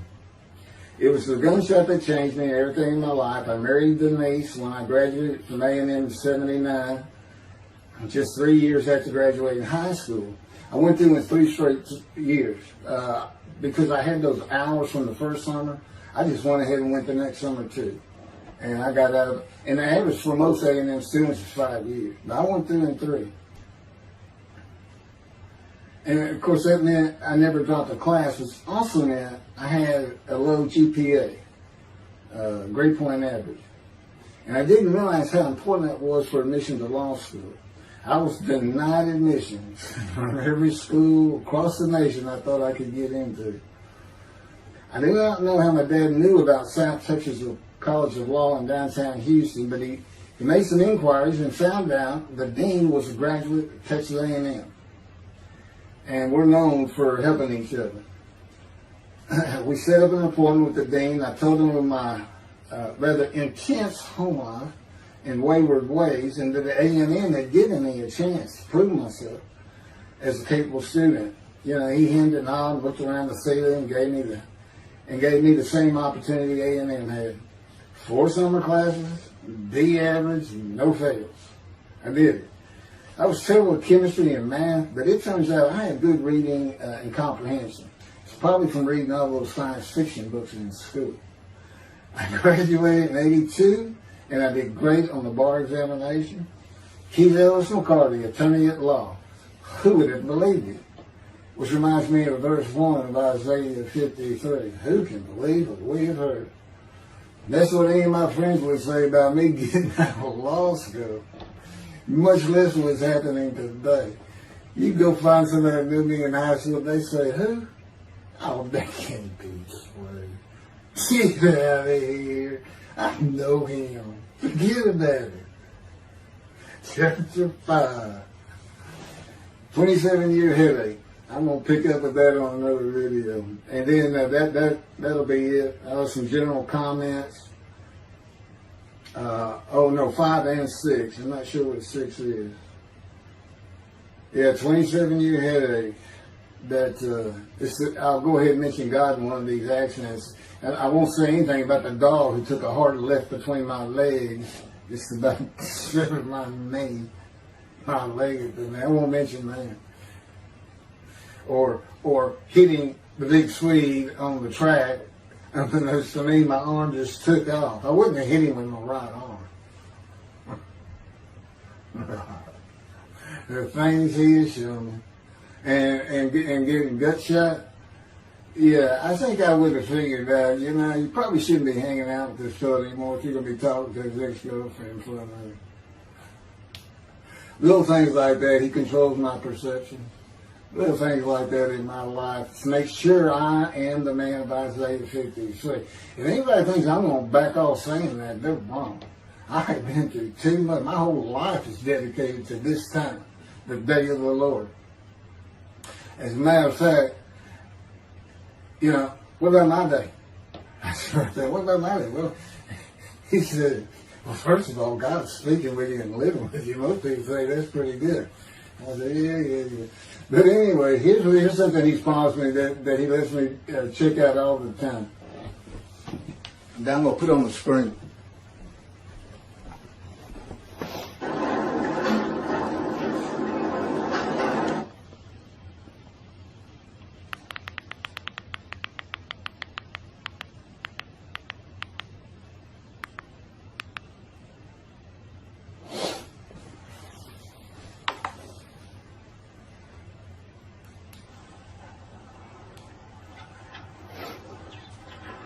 The Radiant GP Cycles, Shorties, Slip-Ons, Code Startup.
27-year headache. Chapter 5 of the life of God's righteous servant of Isaiah 53. The same year I graduated from law school in 1982, my son Justin was born. In 1985, my daughter Brooke was born. And in 1988, my youngest child and daughter, Laura, was born. I was making good money, though I expected a lot more, in my first job with a law firm that specialized in collections. I also tried my first civil case, which, while working there, which was a nerve-wracking event, first trial. The first day I entered the courtroom, the judge asked me if I was a law clerk. I had a very youthful appearance, though I was 28 years old, not 20, common age for a law clerk. My youthful appearance in junior high school and high school with my long, wavy, blonde hair, I usually kept in a ponytail, had way too many people tell me I looked like a girl. It is interesting, though, at least to me, not one person in my entire life has ever said anything about my disfigured arm. I must have looked like a girl who would beat on you if you did it. When I got mad, there was no hiding it. You could see it in my face and hear it in my words. When I was 28, Brooke was born. I tried my first civil case, and the bane of my existence on earth began. A never-ending headache that I generally thought to be associated with post-traumatic stress disorder. I had terrible nightmares from my youth, but now I seem to have begun grinding my teeth, causing the temporal mandibular joint, TMJ, to ache terribly during the day, and the whole side of my head, the muscular, I don't know what you call it, but underneath the skin of the skull, was always real tight, a tightening of the muscles. It was difficult to even talk to people at some points. For 27 years I had that headache. I tried everything, even surgery on the TMJ, and another surgery where the doctor severed my upper jaw and then trisected it from my skull and spaced it to fit my lower jaw. All to no avail. I could not stop the nightmares and the grinding of my teeth. Mouth guards helped my teeth, but the pressure was still there. I literally feared going to sleep. I didn't want to wake up the next day sometimes because I knew how bad the pain would be there again. It completely ended my dream of being a trial lawyer. So I got an associate position in an oil and gas firm and began learning how to prepare title opinions for oil and gas companies on tracts of land they plan to drill on.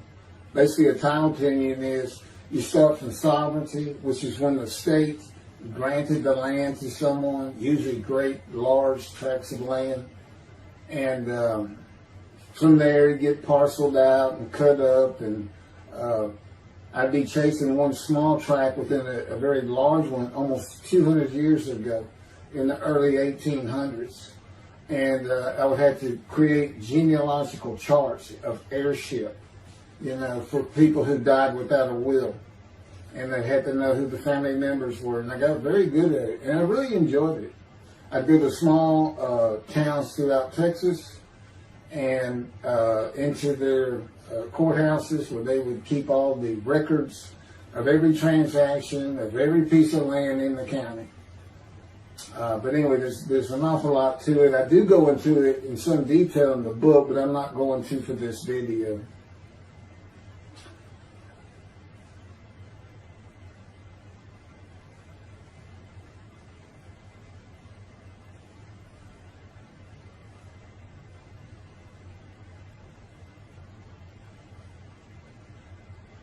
Eventually, I had my own firm.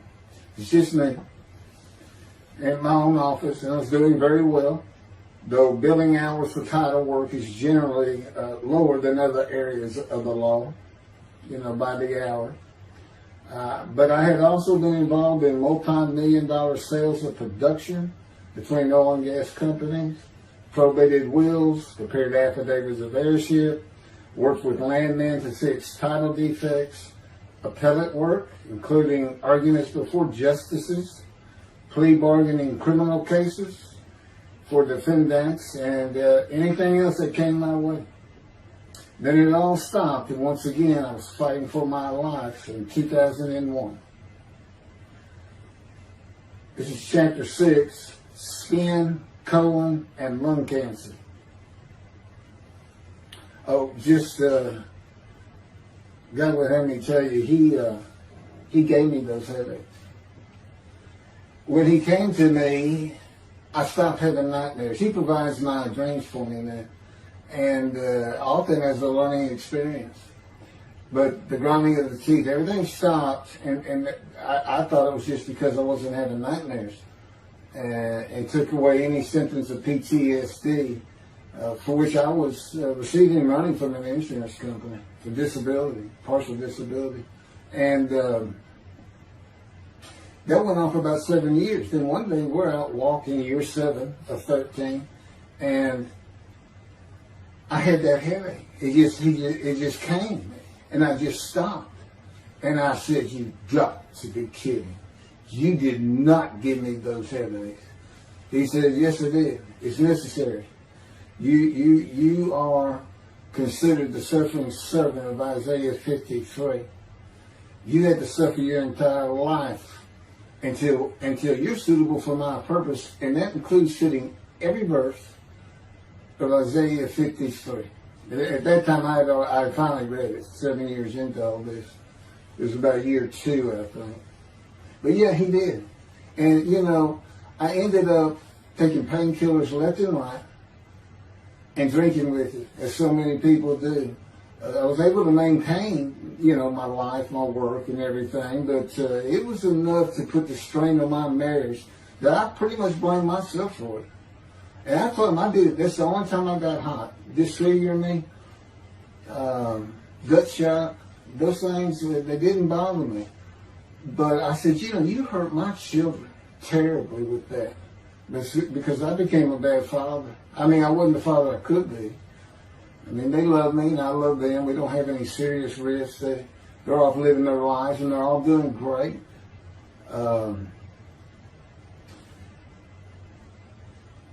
But if they consider themselves anything, they're Christians. And although I don't think any of them are overtly religious, or that they're in church every Sunday or anything like that. But when I started going to the conservative synagogue here in town, and I told them I was converting to be Jewish, they're pretty much just that. Just saying I would be a Jew, I guess.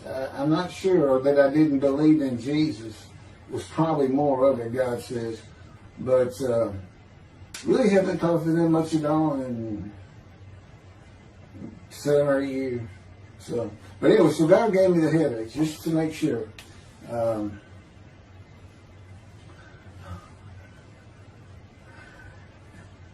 Anyway, I was married to Denise for 18 years, and we divorced in 1997 for irreconcilable differences. We agreed that she maintain custody of the children. The first to leave was Justin, and he came and lived with me. Then Brooke started getting in trouble, who is, as tough as she is beautiful. Her mom's very difficult to get along with. Justin was a lot like me at his age. And trouble followed him everywhere he went. Like me, he was hard to talk to, and like me, his getting out of high school was a coin flip. He's doing great. He learned the oil and gas landman business, and I helped him out as much as I could, and friends of mine helped him out even a lot more. And he's very successful now. Married, no children. Laura's married, no children. She's got a great job. And Brooke is married with 2 children. I have 2 grandchildren. Long life, see his children. You'll see what I'm talking about, long life, when I get to the lung cancer that God chose to crush me with. Something had to be done, and to make matters worse, Denise had met a man, and they were going to get married. But he didn't want Brooke. to be part of their new family, or Justin for that matter. He wasn't going to go stay with them anyway. Now, I had 2 of the children, and she had 1, but all still in her custody according to the divorce decree. So anyway, I stopped paying child support on those 2, but had not gotten around to the proper revision of the divorce decree when I took Justin and Brooke with me to live on the Big Island, Hawaii. Laura came with us to visit for a month. This oversight on my part resulted in Denise and now her 3rd husband filing papers in divorce court for past child support for all 3 children, for the time I had begun paying her 1/3 of the original amount. I represented myself. I had won contempt of court and was locked up for a day, but I never had to pay that money. By verbal agreement, I sent Laura back exactly 1 month later. I could not leave her out, and I wanted her to see where her brother and sister would be living. They were all so close and protective of each other, and still are to this day. And she was so sad. One of the hardest and emotionally painful things I have ever done was put her on the plane back to Houston. I can't think of anything else.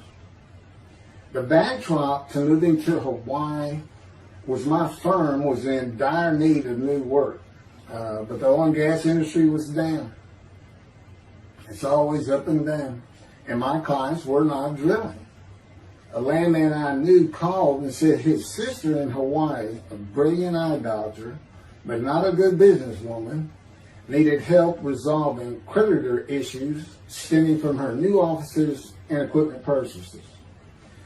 I told him it was a good time for me, as things were slow, and who's going to turn down a free expense trip to the Big Island, Hawaii? So I went and took care of everything without charge, but of course everything was paid for. When I came back to live in Hawaii at the urging of the doctor that I had helped, who did not like the look of an abrasion on my chest, and it had been there for years, I was examined by a friend of hers, and it was cancer. I don't remember what the doctor called it. He removed it in surgery with a 6-inch diameter circular cut, and it was not malignant. I could practice in just about any area of the law, and all I had to do was pass the Hawaii bar exam, one of the toughest in the nation. While studying for the bar, my body, all at once, in a moment, told me something bad was wrong with me. I had been running, swimming, and riding my bike everywhere I went, letting Justin have the car, and had been feeling good and strong. In a moment's time, I was weak and sick while grocery shopping, and there was a pain in my belly and my abdomen. I did not know it, but a large tumor in my colon had burst through my colon, and I was bleeding internally. I did not go to a doctor, which I guess is my nature. That, and I did not have medical insurance. Anyone asking anyone for help unless things were at a critical stage, such as a bullet wound, was something I couldn't do. There's all kinds of personality disorders. I thought surely it would pass, and decided to just give it time and bear up to the abdominal and belly pain. I continued studying and took the Hawaii bar on Oahu and Honolulu in the summer of 2001. I had lived in pain for so many years from my headache, and passing the bar was so important, I just kept going day by day. Pain was getting worse, and but I kept exercising. It's the only time I didn't focus on the pain. I had always been a fast healer, and I thought in any day it would just go away. I finally could no longer take it. Brooke, it turns out, was in Houston visiting with her mom, and I left Justin at our little, we called it the little green shack. There wasn't much to it. We weren't there very often, really, except to sleep. And went to Houston to find a doctor for diagnosis, staying at my parents' townhome, which is where I'm at now. I had allowed my major medical insurance to lapse using premiums for child support when things had gotten lean. I just needed someone to tell me what was wrong. I would find a way to take care of whatever the diagnosis was. Early September, I was close to dying, lying on the floor of a dingy apartment of a friend who traveled for work. I could no longer get up to even try and get medical help. And I had not told anyone how bad it had become. Then the planes hit New York. Seeing how grief-stricken so many relatives were on the news, I began to think for the first time how awful my children would feel when they found out how and where I died all alone. So I asked my father, again, it's hard for me to ask people for things, for the money to pay for a colon examination that had been suggested by a doctor at one of those clinics you find in a strip mall, the only places I could afford. The doctor who performed the colonoscopy finally found what was making me so ill and unable to eat. A malignant tumor 6 to 8 inches long that had burst through my colon, and I was bleeding internally. You know, I come out of anesthesia, partial anesthesia, and he's holding this picture, and it's this great big purple blob, and he says, I couldn't get the scope past this. It's not a good way to wake up. To say it crushed me in my life is an understatement. The pain, the weight loss, inability to eat, all I could do was drink calorie drinks. Began about 4 months before the colon examination. That was 4 months of sheer pain. But as it turns out, I did pass the Hawaii bar exam. It was now early October 2001. The doctor told me, look, you don't have insurance. Go to Bentop Hospital. That's the hospital I went to when I got gunshot. I prefer gut shot. It sounds better. Really, man. And he gave me the pictures from the procedure showing what he could not get the scope past. Just shaking his head and saying, you should have come in much earlier. So I went to Bentop thinking I was here in 75 on October 5, dying. But I did survive, and here I am again on the first week of October 2001.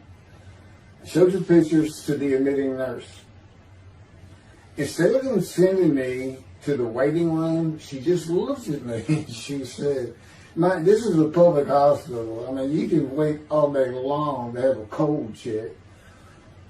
She looked at me and said, why did you wait so long? And how are you still alive? And I told her, I have no idea.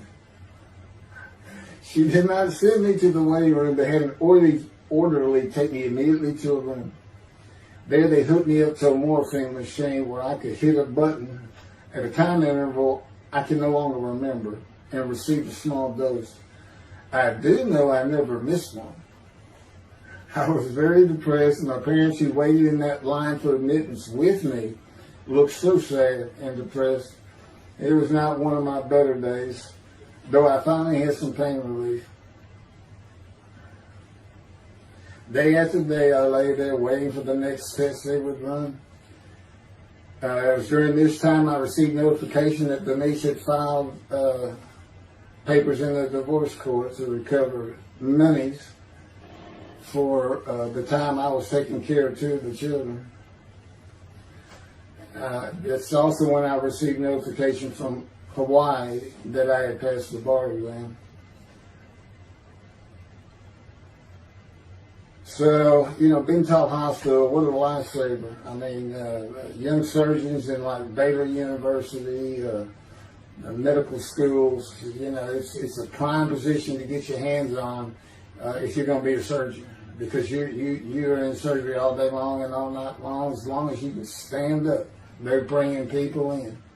It's just a real hot spot in Houston and a great hospital. But it's not a place you want to stay. You really don't. My doctor would come in and be out so fast, I never knew what was going on. He did tell you my previous surgery to my abdomen, where they opened me up from stem to stern, complicated removal of the tumor. On October 25, my son's birthday, who was now stuck in Hawaii, They cut me open again and removed the tumor. It was about a week or so later, I was released with a schedule for chemotherapy. I returned to the dingy apartment all alone. I just stared at the television for weeks. I did, and chemo is so depressing for those who had to go into it. A small room with big chairs for about 20 people who all looked like death, including me. Everyone with an assortment of bags of chemo dripping into our arms for hours. It took about 8 hours before I really got sick from it. I had to park a long way to avoid paying for parking and drive a long way to the apartment. It was a very gloomy fall and winter. When I completed my chemo of once a week for 6 or 9 months, more tests were scheduled. I do not remember how many months the chemo lasted. I do remember I did not finish, missing the last 3 sessions. At the end, I could not get out of the door without bursting into tears and just not go. It just wore me down to nothing. On the right side, it was my goal. I had my own apartment called the Loft. It was brand new and very nice on a bayou close to downtown Houston with a running trail alongside it and lots of woods near Memorial Park where I had been running a 3-mile circuit since high school. I returned to being told for follow-up tests, including x-rays on my chest, and the colon cancer had not returned then and to this day. The chest x-rays were another matter entirely. The doctor told me he had bad news and showed me the x-rays telling me the white spots I was seeing was cancer. They were everywhere. Lungs full of cancer, he said, at a stage I could not be treated with any success. My dad was with me, and I asked the doctor, well, what does that mean? And when he said you need to prepare for death, the look on my father's face was so sad and hurt at the same time I'll never forget. And we've been through some tough things in this house, every house we've been in. It didn't affect me one bit. I did not feel anything.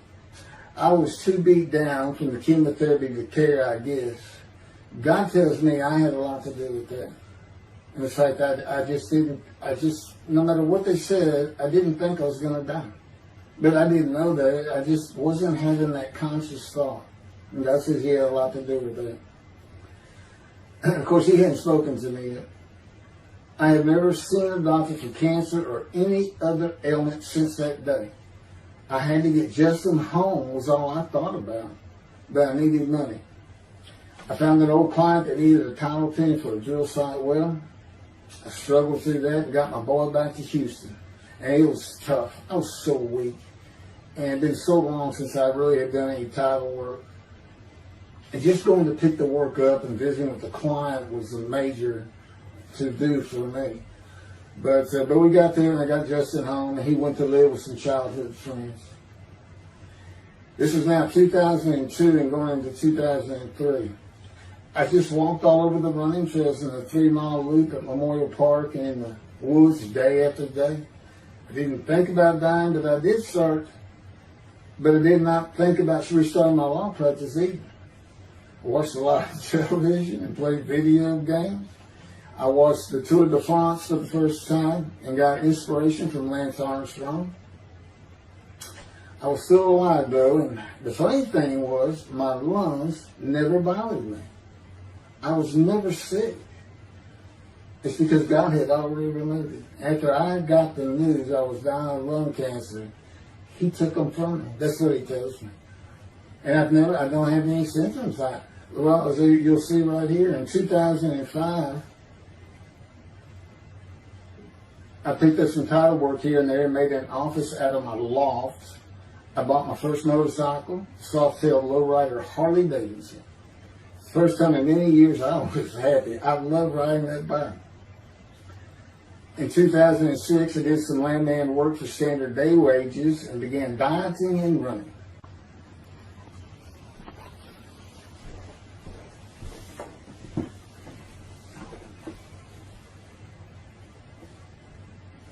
Once again, my camera only goes for 29 minutes and 59 seconds, and I'm going to back up just a little bit. In 2006, I did some land work for standard day wages and began dieting and running. I had never been a swimmer in terms of training for it. I love the water and swimming, but I never trained with laps of different paces and various distances. Mostly because I was so slow, because of my right arm. I was reaching an age, though, where endurance in my running was more important than speed. And so endurance swimming was too. In Hawaii, I had seen the athletes come to Kailua Kona, where we live and where the Ironman triathlon begins and ends. Matter of fact, my little green shack was just right on the route where they start. That was a fun week, and it was amazing watching the athletes train and prepare for the race. I would think to myself, a human being, the human body cannot do what they are doing. Yet they were, and they did. It's just amazing. I decided to learn how to swim more efficiently and how to train for distance and endurance. Get a regular and triathlon bike and enter some triathlons. I was still alive and finally a direction and purpose in my life. Training every day for long periods of time. It really helped with my headache and I slept better.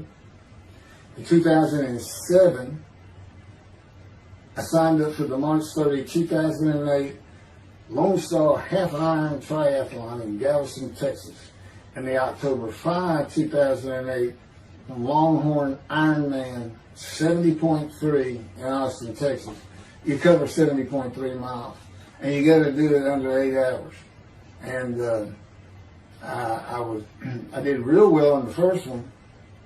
As far as my time, it's 7 hours and a little bit, but I barely made it without disqualification in the one in Austin. And it was primarily because of the hills. It's this very hilly area in central Texas, I guess. But I did make it, and swore I'd never do another one. But I did it after the first one too. It's tough. My insurance is still paying for my inability to work, primarily based on the headache and a diagnosis of PTSD. So I was not working, and I got real serious in training to swim the 1.2 miles in the ocean, and that would be in Galveston and in a lake in Austin, 56 miles on the bike, and a half marathon, 13.1 mile run. That's what I was able to do with a diagnosis in 2001 of lung cancer that could not even be treated, stage 4. And that's just about impossible. It would take a miracle of God for that to happen, because generally you're going to die within 1 year. They say if you get lucky with good medical treatment, you might make 5 years. But 1 year is standard, if you can make it that long. That's my proof that I offered myself to guilt for God. Because you can't, it's not something provable. All you can do is show the results of that offer. And again, guilt's an emotion. I got way too many videos and everything to get too detailed on it. But that is the proof. You know, I got the colon cancer 20 years ago when the planes hit New York. And it was 2000. Oh, that was 2001, right. Too many things go through my mind when I start thinking about those cancer years. But God, He removed it. He had something for me to do, but that's verse 10. God chose to crush him with the disease. And as I've mentioned, the reason He chose that is to show that I was blemished, defective, could not possibly be an offer for sacrifice, because He knew what the Gentiles were going to do. They were going to put an unblemished lamb in there and call the Jewish people's Bible their own, and use the laws of Leviticus, not unlike Mr. Toby the singer and his 6 million blemished ram sacrificed by Hitler, the righteous servant of God. How that seems to read. He's welcome to respond any way he wants to that. But it's on the video, it's in the book, it's in quotes by him. It's from his midrash, from his site. And he said, share this with everybody. Everybody can take it and just share how great my knowledge is. Well, it's lacking in some areas. There's any question he's an intelligent man. But his reasoning capabilities, in my opinion, at least as to Isaiah 53, are severely wanting. I am that man. And God's going to give Christians hell with it and with me. Just like I just heard this for the first time on the video. When all of a sudden he had me say that Jesus announced he wasn't the man of Isaiah 53 on the cross. When he said, Father, Father, Father, why are you forsaking me? Because he was about to die. In Isaiah 53, who he thought he was, and he's not, who he didn't fit the verses, but he thought he was supposed to be exposed to death. They give him long life. So boldly he goes into the Roman Jerusalem and gets himself taken up. He's not worried. Delusional, yeah, maybe. But as far as I'm concerned, he's nothing but a story. He never existed. And the story starts with the Essenes of the Red Sea Scrolls and the teacher of righteousness. Real quick, I'll go over that. Here's the thing. Their founder is called the teacher of righteousness. Okay? They were great followers of Isaiah. They had the great scroll of Isaiah. They're prolific writers and copyists. They had their own gate at Jerusalem. The Essenes gate. Now, the New Testament never mentions them. You got Pharisees, Sadducees, Essenes, but they never mention an Essene. And Jesus, quite frankly, would have been one of them. Because they embody who he is. They didn't like riches, hated sinning. They didn't like material things. They removed themselves from Jerusalem, in the most part, to those caves by the Dead Sea for that very reason. But they did have a gate. They still had people who would be there. And you know what they would do at the gates? Tell stories. That's what you do. You tell stories. And it is a great story. Here's this guy. He's connected with God. Back then they believed men were gods. Caesar was a god. Over in Egypt you had the same thing going on. It's a common thought that men could be gods. And this story just springs up. And they didn't even question. They'd have gone and questioned it. I mean, they're sitting right front and center in Jerusalem. You think they didn't hear? This man walking on water, raising the dead, feeding 5,000 with 2 fish and 5 loaves, turning water to wine. That alone, Rome would have said, Caesar would have said, he does what?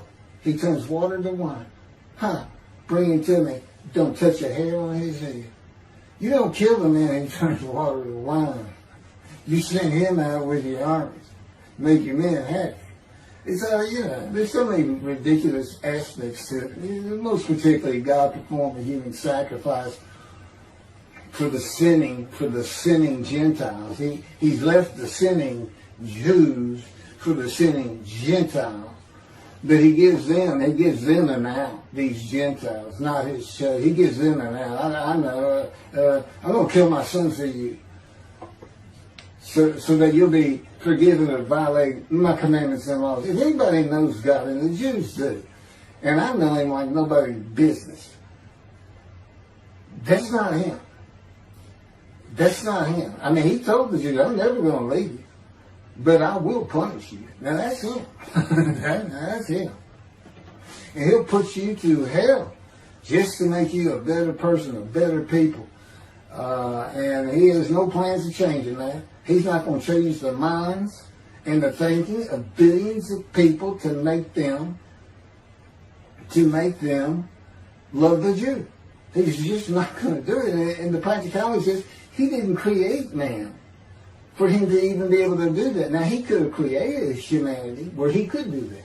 He could change the mind of everybody at the same time. But I'll tell you on this, he's been working on my mind for 13 years. It is one brutal it's a very one-on-one affair. Now he says, I could just kill everybody. I mean, that's easy enough.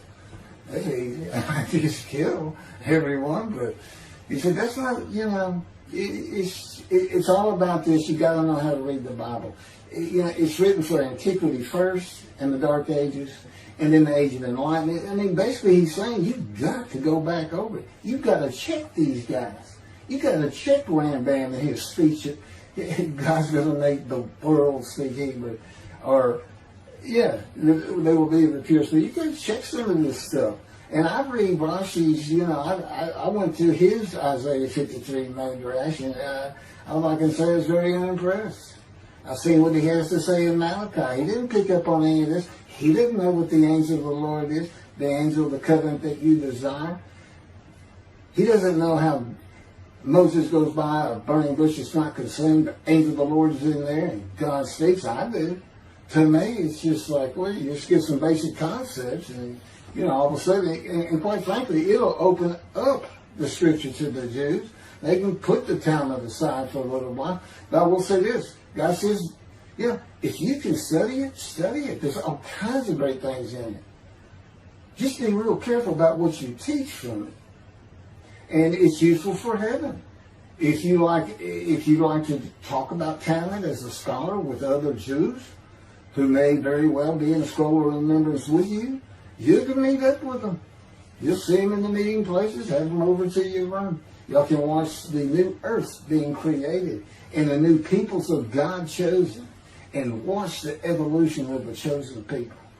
And humanity, the same as this one. God says, why would I change it? Why would I change it? When I did it, it was perfect. And you can tell Mr. Singer that the evolution that he's talking about, where all of a sudden the world's going to love the Jews, been going on for over 3,000 years, and it hadn't even. And today, anti-Semitism's up, and David is here. It's not going to happen. Thank you very much. I will be doing. Was that 5 and 6? Yeah, that was 5 and 6. Now the book picks up at chapter 7. It's on a video when God first speaks to me, and it's very interesting. And we'll still be putting some videos out. But I've pretty much covered all the major material, everything from Isaiah 53, the day of the word, Lord. There's a few more things, and it's a better read than it is a video watch. But for those who like to read, but it's covered very well in these videos. And now that I put in the personal part in, which is to show how I fit Isaiah 53, and you see the difference in my life. Now that's the life of suffering. That's a life of pain. That's a life of familiar with disease. They said, gee, when he died on the cross, he was scourged. He was scourged, and this and that. Do you know how much he suffered in his life? I mean, he's not even in the conversation as a man of suffering. He's not in the conversation. Thousands and thousands and thousands of people died horrific deaths back then, and by crucifixion. It's not the only one. This is descriptive of a man and his life, so you can find him. Identify him. And what did he do? He never suffered. He was never sick. Ever. Until the last day of his life. 30 years old, he's got one day under his belt of pain and suffering. To me, that's not, you're not even in the conversation. I mean, that's nothing. That's not even suffering. That's just, you had a bad death, sorry. You got whipped first. You got whipped. One gospel says that the scourging was an open-handed slap to the face. Now, the other three do say scourge. But then and then every movie you see, he's carrying that cross. He's all whooped up and bleeding, this and that. He carries the cross in one gospel only. In the other three, it's carried for him. And then he's on the cross, and what does he do? Father, Father, why have you forsaken me? And then the gospel says, one of them, and then he gave up the ghost. He gave up and died. I laid in the back of an ambulance for 8 hours, doing everything I could in my power to stay alive. Just gave up the ghost. There's another video where we make that a little bit more humorous. Anyway, thank you for listening, and I guess that's it. Thank you.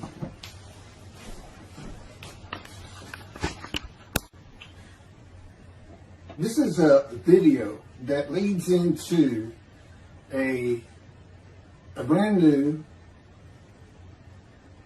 very distinct, not heard from before, commentary on Isaiah 53, which begins actually in Isaiah 52, is comprised of 7 videos I put together in the last month or so.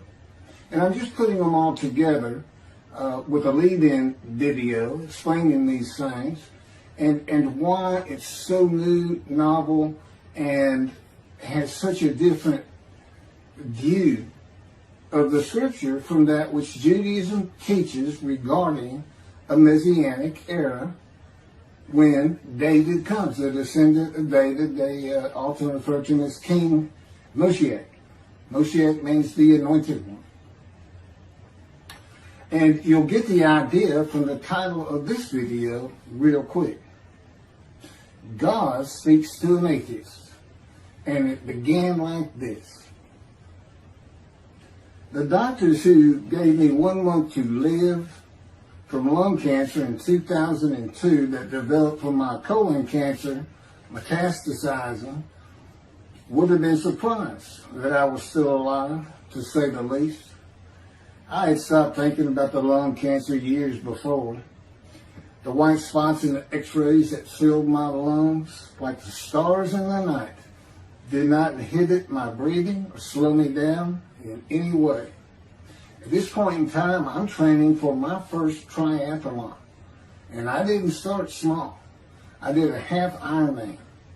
It's 1.2 miles swim in an ocean, 55-mile bike ride, and half marathon, 13 miles.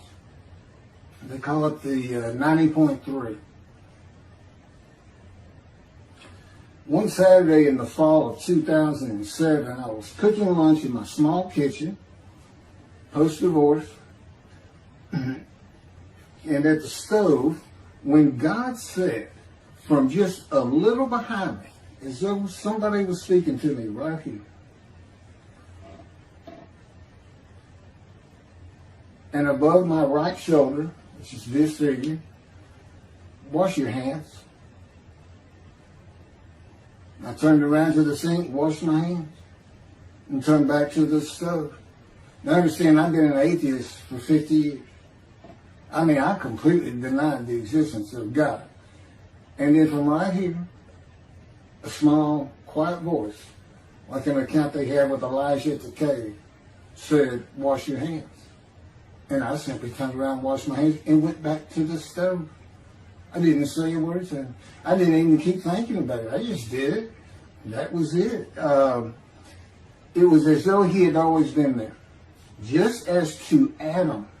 That's what I liken it to. And he dictated this to me. This is from my book, the book of my life that God dictated to me. It's called The Righteous Servant of God of Isaiah 53. No, the life of God's righteous servant of Isaiah 53. And he put it together. And he did it because he actually came to me, as Jeremiah would say, in the womb, but in my first year of life. And like Ezekiel, lit and entered me. So that part of chapter 11 of Isaiah happened well over 62 years ago. That's when that happened. That's when Moshiach was here. For all these rabbis and commentators who have been saying, he's here, no, he's here. Well, he's been here, I've been here a long time. I just wasn't prepared and hadn't even heard his voice yet. But what he did, with Jeremiah, he made sure he was a priestly, godly man and guided his life. With me, it was to make sure I fit every single verse of Isaiah 53 as only I can explain it, what it's for, what it all means, and live a life of suffering familiar with disease. God chose to crush him with disease that he would offer himself for guilt and receive long life to see his children. That's my proof that it happened. They told me 20 years ago, we can't treat this lung cancer. It's too advanced. You're going to die. And you're going to die real soon. You need to prepare for it. And it did crush my life. I stopped working. I just kept waiting to die. And I didn't die now. I'm training at this point in 2007. I'm training for a triathlon. I finally said, the heck with it all. And that's the proof. Crushed with disease, exposed to death. That's in verse 12. Exposed to death. And here I am, 20 years later, still going. Haven't seen a doctor since. Never received any treatment, which is unheard of with lung cancer. And I had colon cancer before that, and I had skin cancer. I'm a man familiar with disease, that God chose to crush the disease. And these 7 videos put together as one. Obviously, I wouldn't ask or want, and I couldn't do it, to listen to them all at one time. But I know you can mark your spots and everything. But it was spread out in 7 different videos, and I thought, well, the next video I'll do, I'll have a preamble to it and explain. This is not fooling around. Once you learn my version, which comes from God, of when Moshiach comes, the day of the Lord, which is left out of the Messianic era. But if you ignore me, God says, as my role as Elijah, God says, when he does return to his temple suddenly, it's going to be with, and it's not there, it's going to be with utter destruction to the land. Okay, all this is explained, so I'm not going to keep going in detail and carry on with God first speaking to me, but it was as what Adam would have felt like. This is natural. I mean, to him, you know, having somebody speaking to him from above him, from up here, from within him, it's perfectly natural. And he wouldn't be falling down in reverence and I'm not worthy and all that. It would just be, this person's always talking to me and telling me what to do. The fact that he doesn't see him wouldn't probably enter into his mind. This, you know, that's just the natural order of the world for Adam and me. Particularly today, 13 years later. Still in God's final refinement, preparing me. And now we have the books, they're unpublished. Jewish publisher, Christian publishers, I dare not even send it to them. Because how harsh I am on Jesus Christ, who said he was the man of Isaiah 53.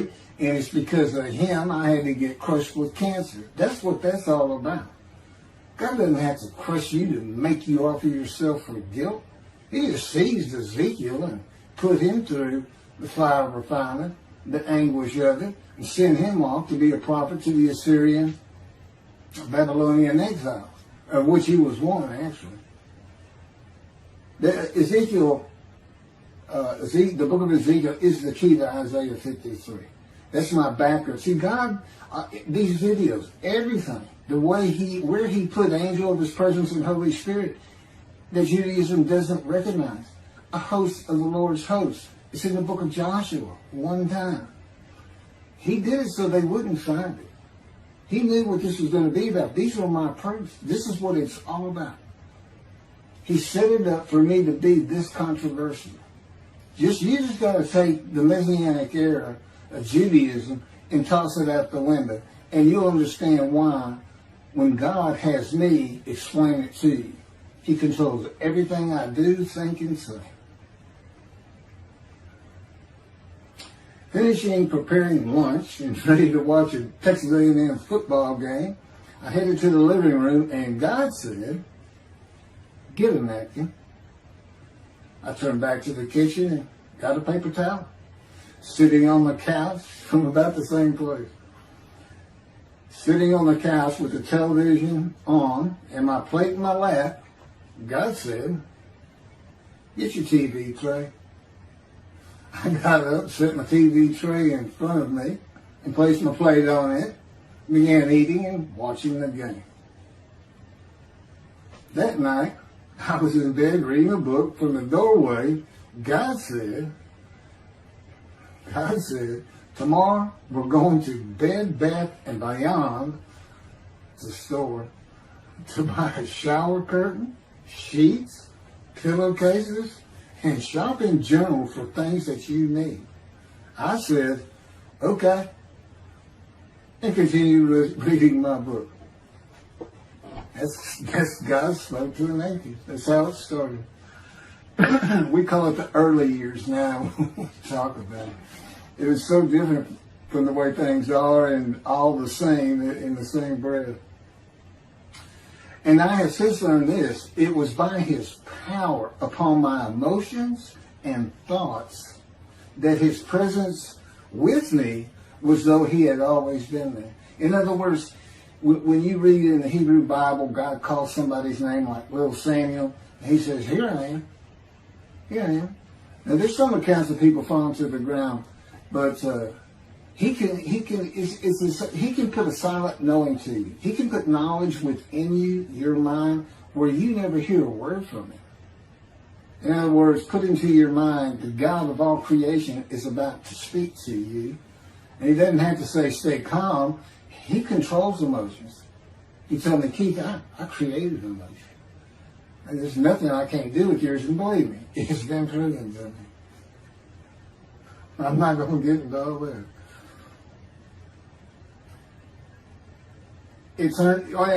This story goes on. It turns out he had been like Jeremiah from the womb when he passed by that. I've never been affiliated with any church or synagogue. I've never had any teaching from yeshiva or seminary. Throughout my life, I did not. Let's put it this way. I was the actual opposite of Jesus Christ. Actual opposite. I'm a sinner. You know, I mean, he took me back. He said, look, you know, because I said, well, I wasn't that bad of a sinner. It was. He said, really? Here we go off in vision like the story of Scrooge and the Ghost of Christmas Past. I said, I'm so getting smart with him. This is us talking friend to friend. I can talk to him like he's just a buddy sometimes. There is a line I know not to cross. I said, why would you call that a sin? Why is that a sin? He said, Keith, it's a sin. You lied. I said, yeah, but if I didn't lie, I was going to jail. He said, but that don't make it good. I said, well, which comes first? Going to saving yourself? Or lying? And so what? I didn't believe in you anyway. I wasn't worried about going to hell either. It's just, I didn't think about those things. He tells me, man, I didn't let you. That's why I was with you from the get-go. He wanted me to be fresh. No preordained, settled in thoughts and beliefs on anything. And of course, I grew up in Texas for the most part, so it would have been Christianity. I didn't associate with anybody who was religious. I didn't even know what the term Jesus freak meant. I didn't even know that Jesus died for my sins, supposedly, under their theology. And I didn't know that there was a problem between Judaism and Christianity. Jews and Christians. I didn't know that. I had plenty of Jewish friends. You know, I was in the late 60s, 70s, my formative, going into my teen years, and, you know, he treated everybody as an equal. I never thought about it. Including the African Americans, who in my day, we just said blacks. I guess that doesn't go anymore. But had great friends of all kinds. My best friend, I didn't even know he was Jewish until I saw him on Facebook 40 years later. But anyway, let me jump ahead. Okay, this is how God communicates with mankind. This is what the prophets are all about. It's not just Ezekiel, a spirit lit and entered into me. At that moment, God was speaking. And then he says, at that moment, a spirit entered into me, and then I could hear God's words. So he's saying, and that means God is in his spirits. And it's just imagine the presence of God is his mind, and it is composed of elements of the unseen realm that we can't understand. And spirit he created, and the angel of the Spirit, the Holy Spirit, he created. But that's completely different elements. His presence is different from God's presence. But they're like big clouds. And they can float together and be as one cloud. Okay, that cloud is what descends upon you. They are within me and without me. If you, this audience, was in a room with me, they would envelop you all around you. You'd be in the presence of God. The difference with me in that room is that that cloud engulfs me, flows through me. It's within and without me, as though there's no break because of my physical structure.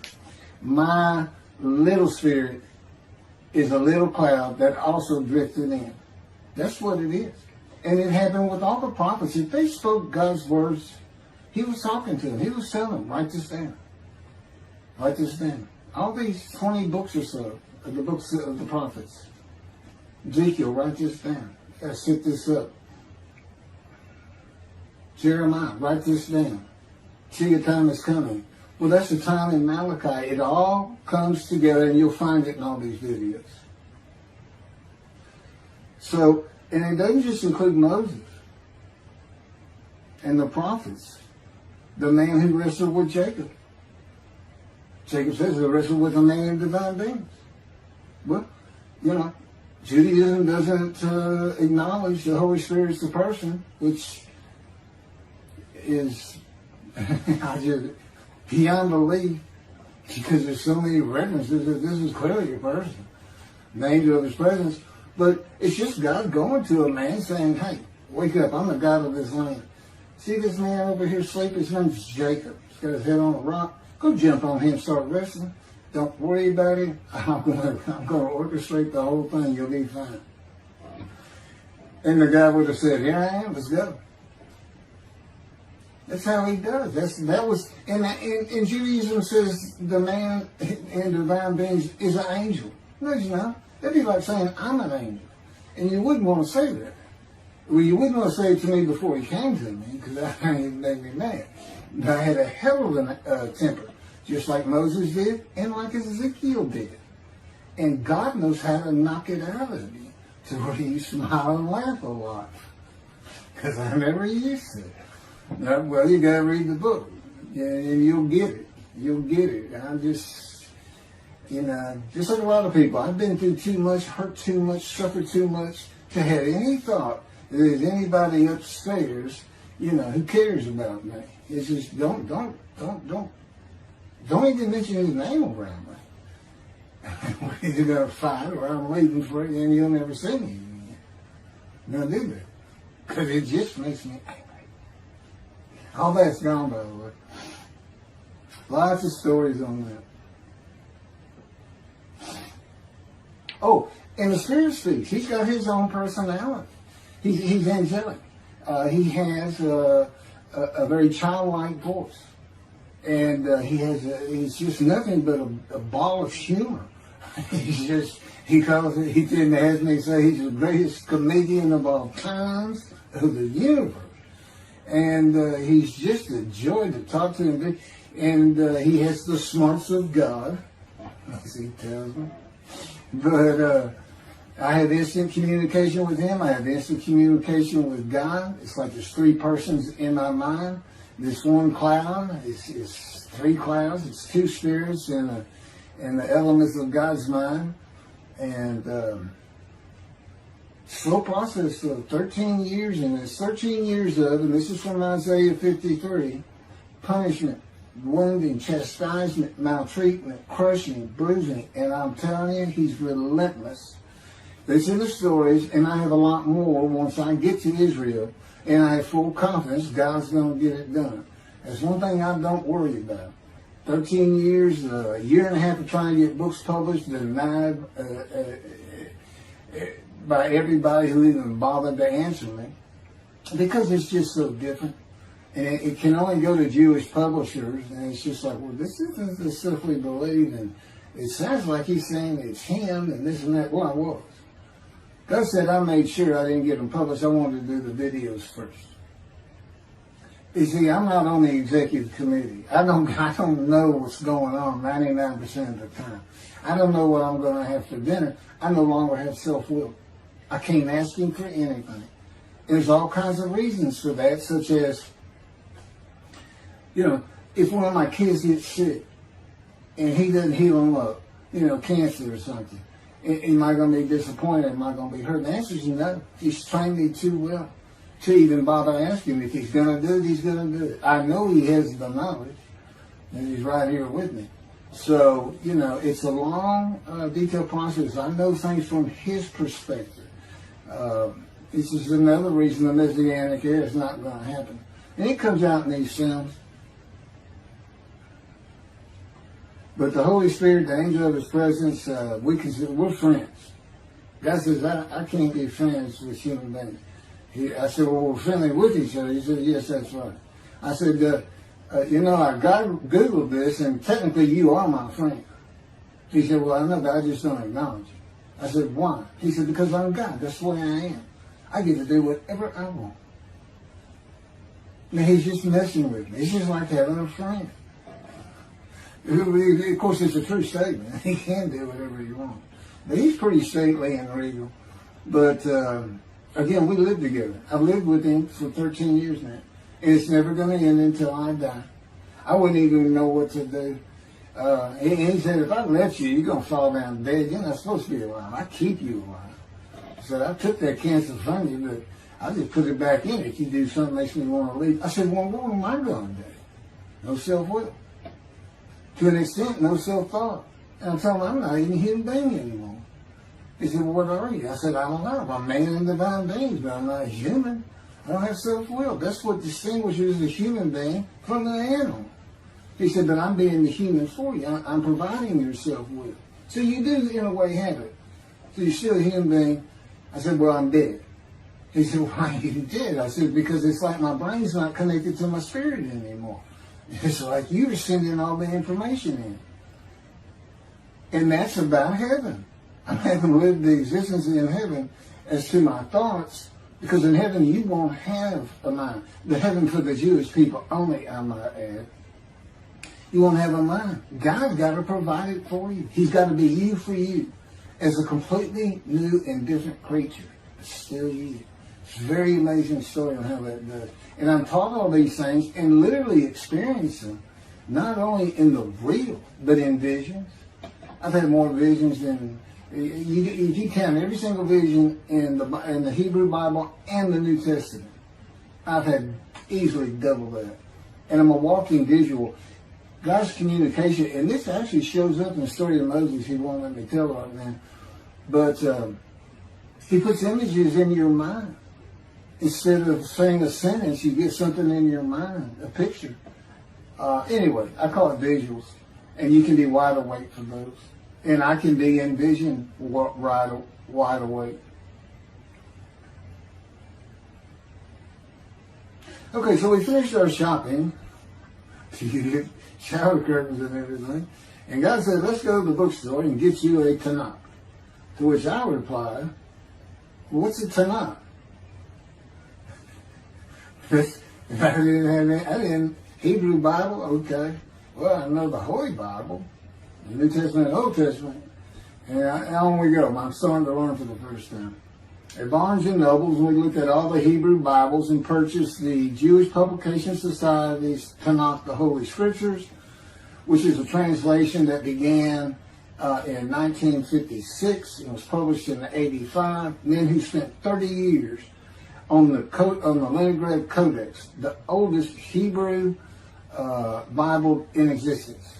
They started from scratch. I hear these rabbis and people saying, well, I know what these translations are, this and that and this. And God says, just go with the JPS. They hit it right just about every single time. I've only found one thing that I don't understand how they missed it. But it's in 53. This is the 1985 edition. That's the best translation you can get out there. And I don't just hear God speak to me. His presence is heavy. And I'm also, it says he pinned Ezekiel's arms behind his back with his cords of power. And by his cords of power, Ezekiel could not leave his house. That's in Isaiah 53. He took him from the land of the living. Took him from society. The man of Isaiah 53 lives, so he's taken from society, but that doesn't, from the land of the living, that doesn't mean he died. And there's no crucifixion in 53. So, You start to see how Ezekiel is so important in this, and that's where you find out about the covenants of friendship that come with God in the day of the Lord when Moshiach comes. Again, you don't hear anything about it in this Messianic era. I'll tell you this. I think the Jewish people are going to like this better.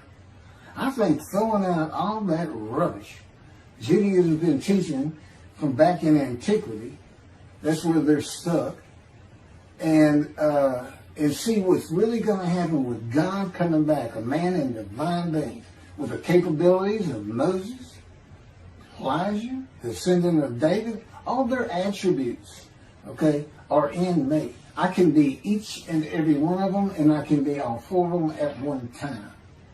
And God can speak through me. So, it's going to be fun, and he wants his temple rebuilt. That's the purpose of Isaiah 53. It says, a purpose which might prosper of God. But it doesn't tell us what the purpose is. Well, we find it in Malachi 3. I'm sending my messenger before me to clear the way for me, and I shall return to my temple suddenly.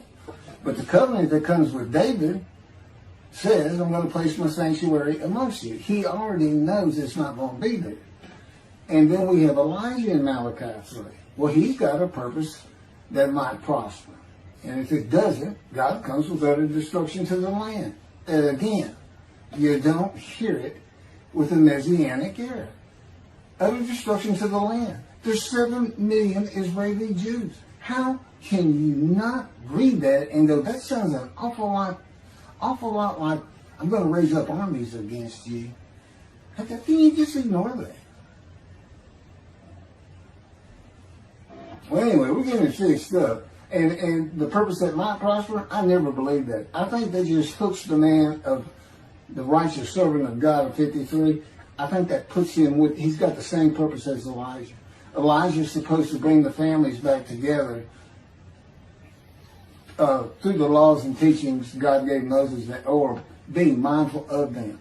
That's the new covenant. It's an amendment. It's an amendment that also has a new inclusion of sin forgiveness. Over the last 63 years, God's presence has resided in Texas, Louisiana, Florida, and Hawaii. And he is more than ready to return to his land, Israel. Because wherever I am is where his presence is, and those are all the different states I lived in over this time period. Wherever I go. As a matter of fact, if you see me in Israel down at the old city or down at Tel Aviv, you can turn to your friend and say, hey, I know where God is. I said, really? I thought he'd have left. Some people say he died. I said, no, you see that guy over there? He's all around that guy. And some say inside too. That's what it's going to be like. God said, when we get to Israel, we're never leaving again. I said, I wanted to see Great Britain. He said, it's like, did you just ask for something? I was like, oh. Yeah, that's good. I hope I fry if I hit the border and cross over. I hope I just burn up, bust in combustible flame.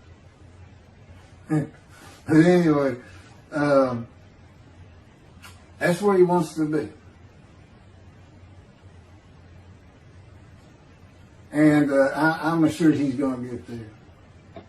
This purpose that might prosper, again, I think it just shows the purpose of the righteous servant and a purpose of Elijah.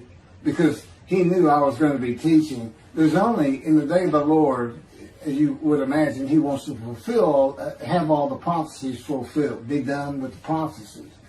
And there's only a handful, 4 men to come that we've never seen. The descendant of David, prophet like Moses, Elijah, and of course the righteous servant. We only have one description. Even the sages knew you got to have a description of the descendant of David. It's Isaiah 53. They called him in the Babylonian Talmud the leper scholar. You'll see me referencing it on just about every video. In other words, I'm saying, look, it's not Jesus, it's not the people Israel is taught today. It's this guy from the Talmud that just hadn't come yet. You just didn't know, didn't have a man that fit the description. Well, you do now. And two covenants. The friendship covenant, which is actually in two parts, Ezekiel 34 and Ezekiel 37. One part of which is, I'm going to put my sanctuary amongst my people. And the other part, interesting enough, has to do with the land blooming again, which is Jeremiah 31. See, a time is coming, the land will bloom again. See, a time is coming, the cities, after desolation of many years, 2,000 plus actually, will be restored and Jerusalem rebuilt. And the Jews shall never be defeated again. Okay, now we just talked about utter destruction likened to armies being raised. But here it is in this friendship covenant, in this, Jerusalem being rebuilt. If that's done, then you'll never be defeated again. So, you look at it and go, well, there's kind of a problem between those two. And what I think it means is he's going to get the temple built now that Jerusalem's been rebuilt and he's come. That this might prosper because, it kind of gets you. So what is the purpose of God might prosper? Who thought you could do everything? And he said, well, in a large part, my people got to listen to you. They got, especially the rabbis, they never listen to my prophets. They're all full of themselves. Think they know everything. Well, he starts getting angry. And see, that's not good for me. Because all of a sudden he wants to make me better, which means suffering. You got to keep him away from those movies. I'll tell the Spirit, say something funny. Get a funny guy around here. We talk friend to friend too. Well, anyway, I'm going to let you. There's a lot more, but this story's in my book. Hopefully, after spending time and understanding who I am, that this is here. It's happening. I don't care what the rabbis think or say. Look, I'm a prophet of God. I'm a man in divine things. If I say something contrary to what they think and say and believe, they're wrong. Automatically. It's a given. Because God is the one telling me all these things. It's His book. They're wrong automatically. And He is livid that I'm having this problem with Isaiah 53 being the people Israel. Well, it's in the videos, but you ought to see the arguments they really put back before that for Isaiah 53:10 and other verses. Rabbi Tobias Sangravis, Judaism, he went Christian. The Christians went to the laws of Leviticus, animal sacrificial laws, and said Jesus is the unblemished lamb. That's why, and they're using, Leviticus, where you could offer a lamb and for unintentional sins, but nevertheless, they turned it into, he was a human sacrifice, which he says himself. He says, God no longer wants bulls and goats for sin. He prepares my body for sacrifice. These human sacrifices, and God made the sacrifice to Gentiles so they didn't have to obey His commandments and laws. From an atheist who comes in with no religious background, I read that and I look up face to face with God wherever He is at that moment. And I say, you got to be kidding me. People believe this? He said about 2 billion right now. So I'm not going to bother trying to tell you how many there's been in 2,000 years.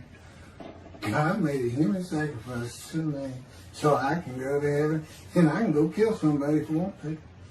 I can go rough, I can go beat my wife and my kids. I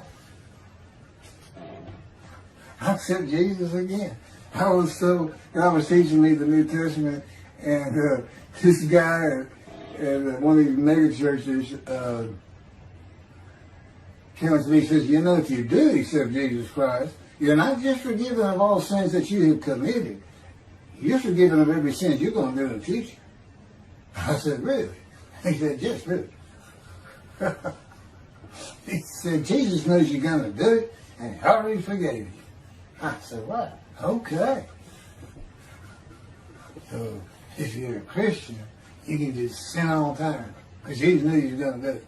I hadn't actually heard that taught, but that's the effect.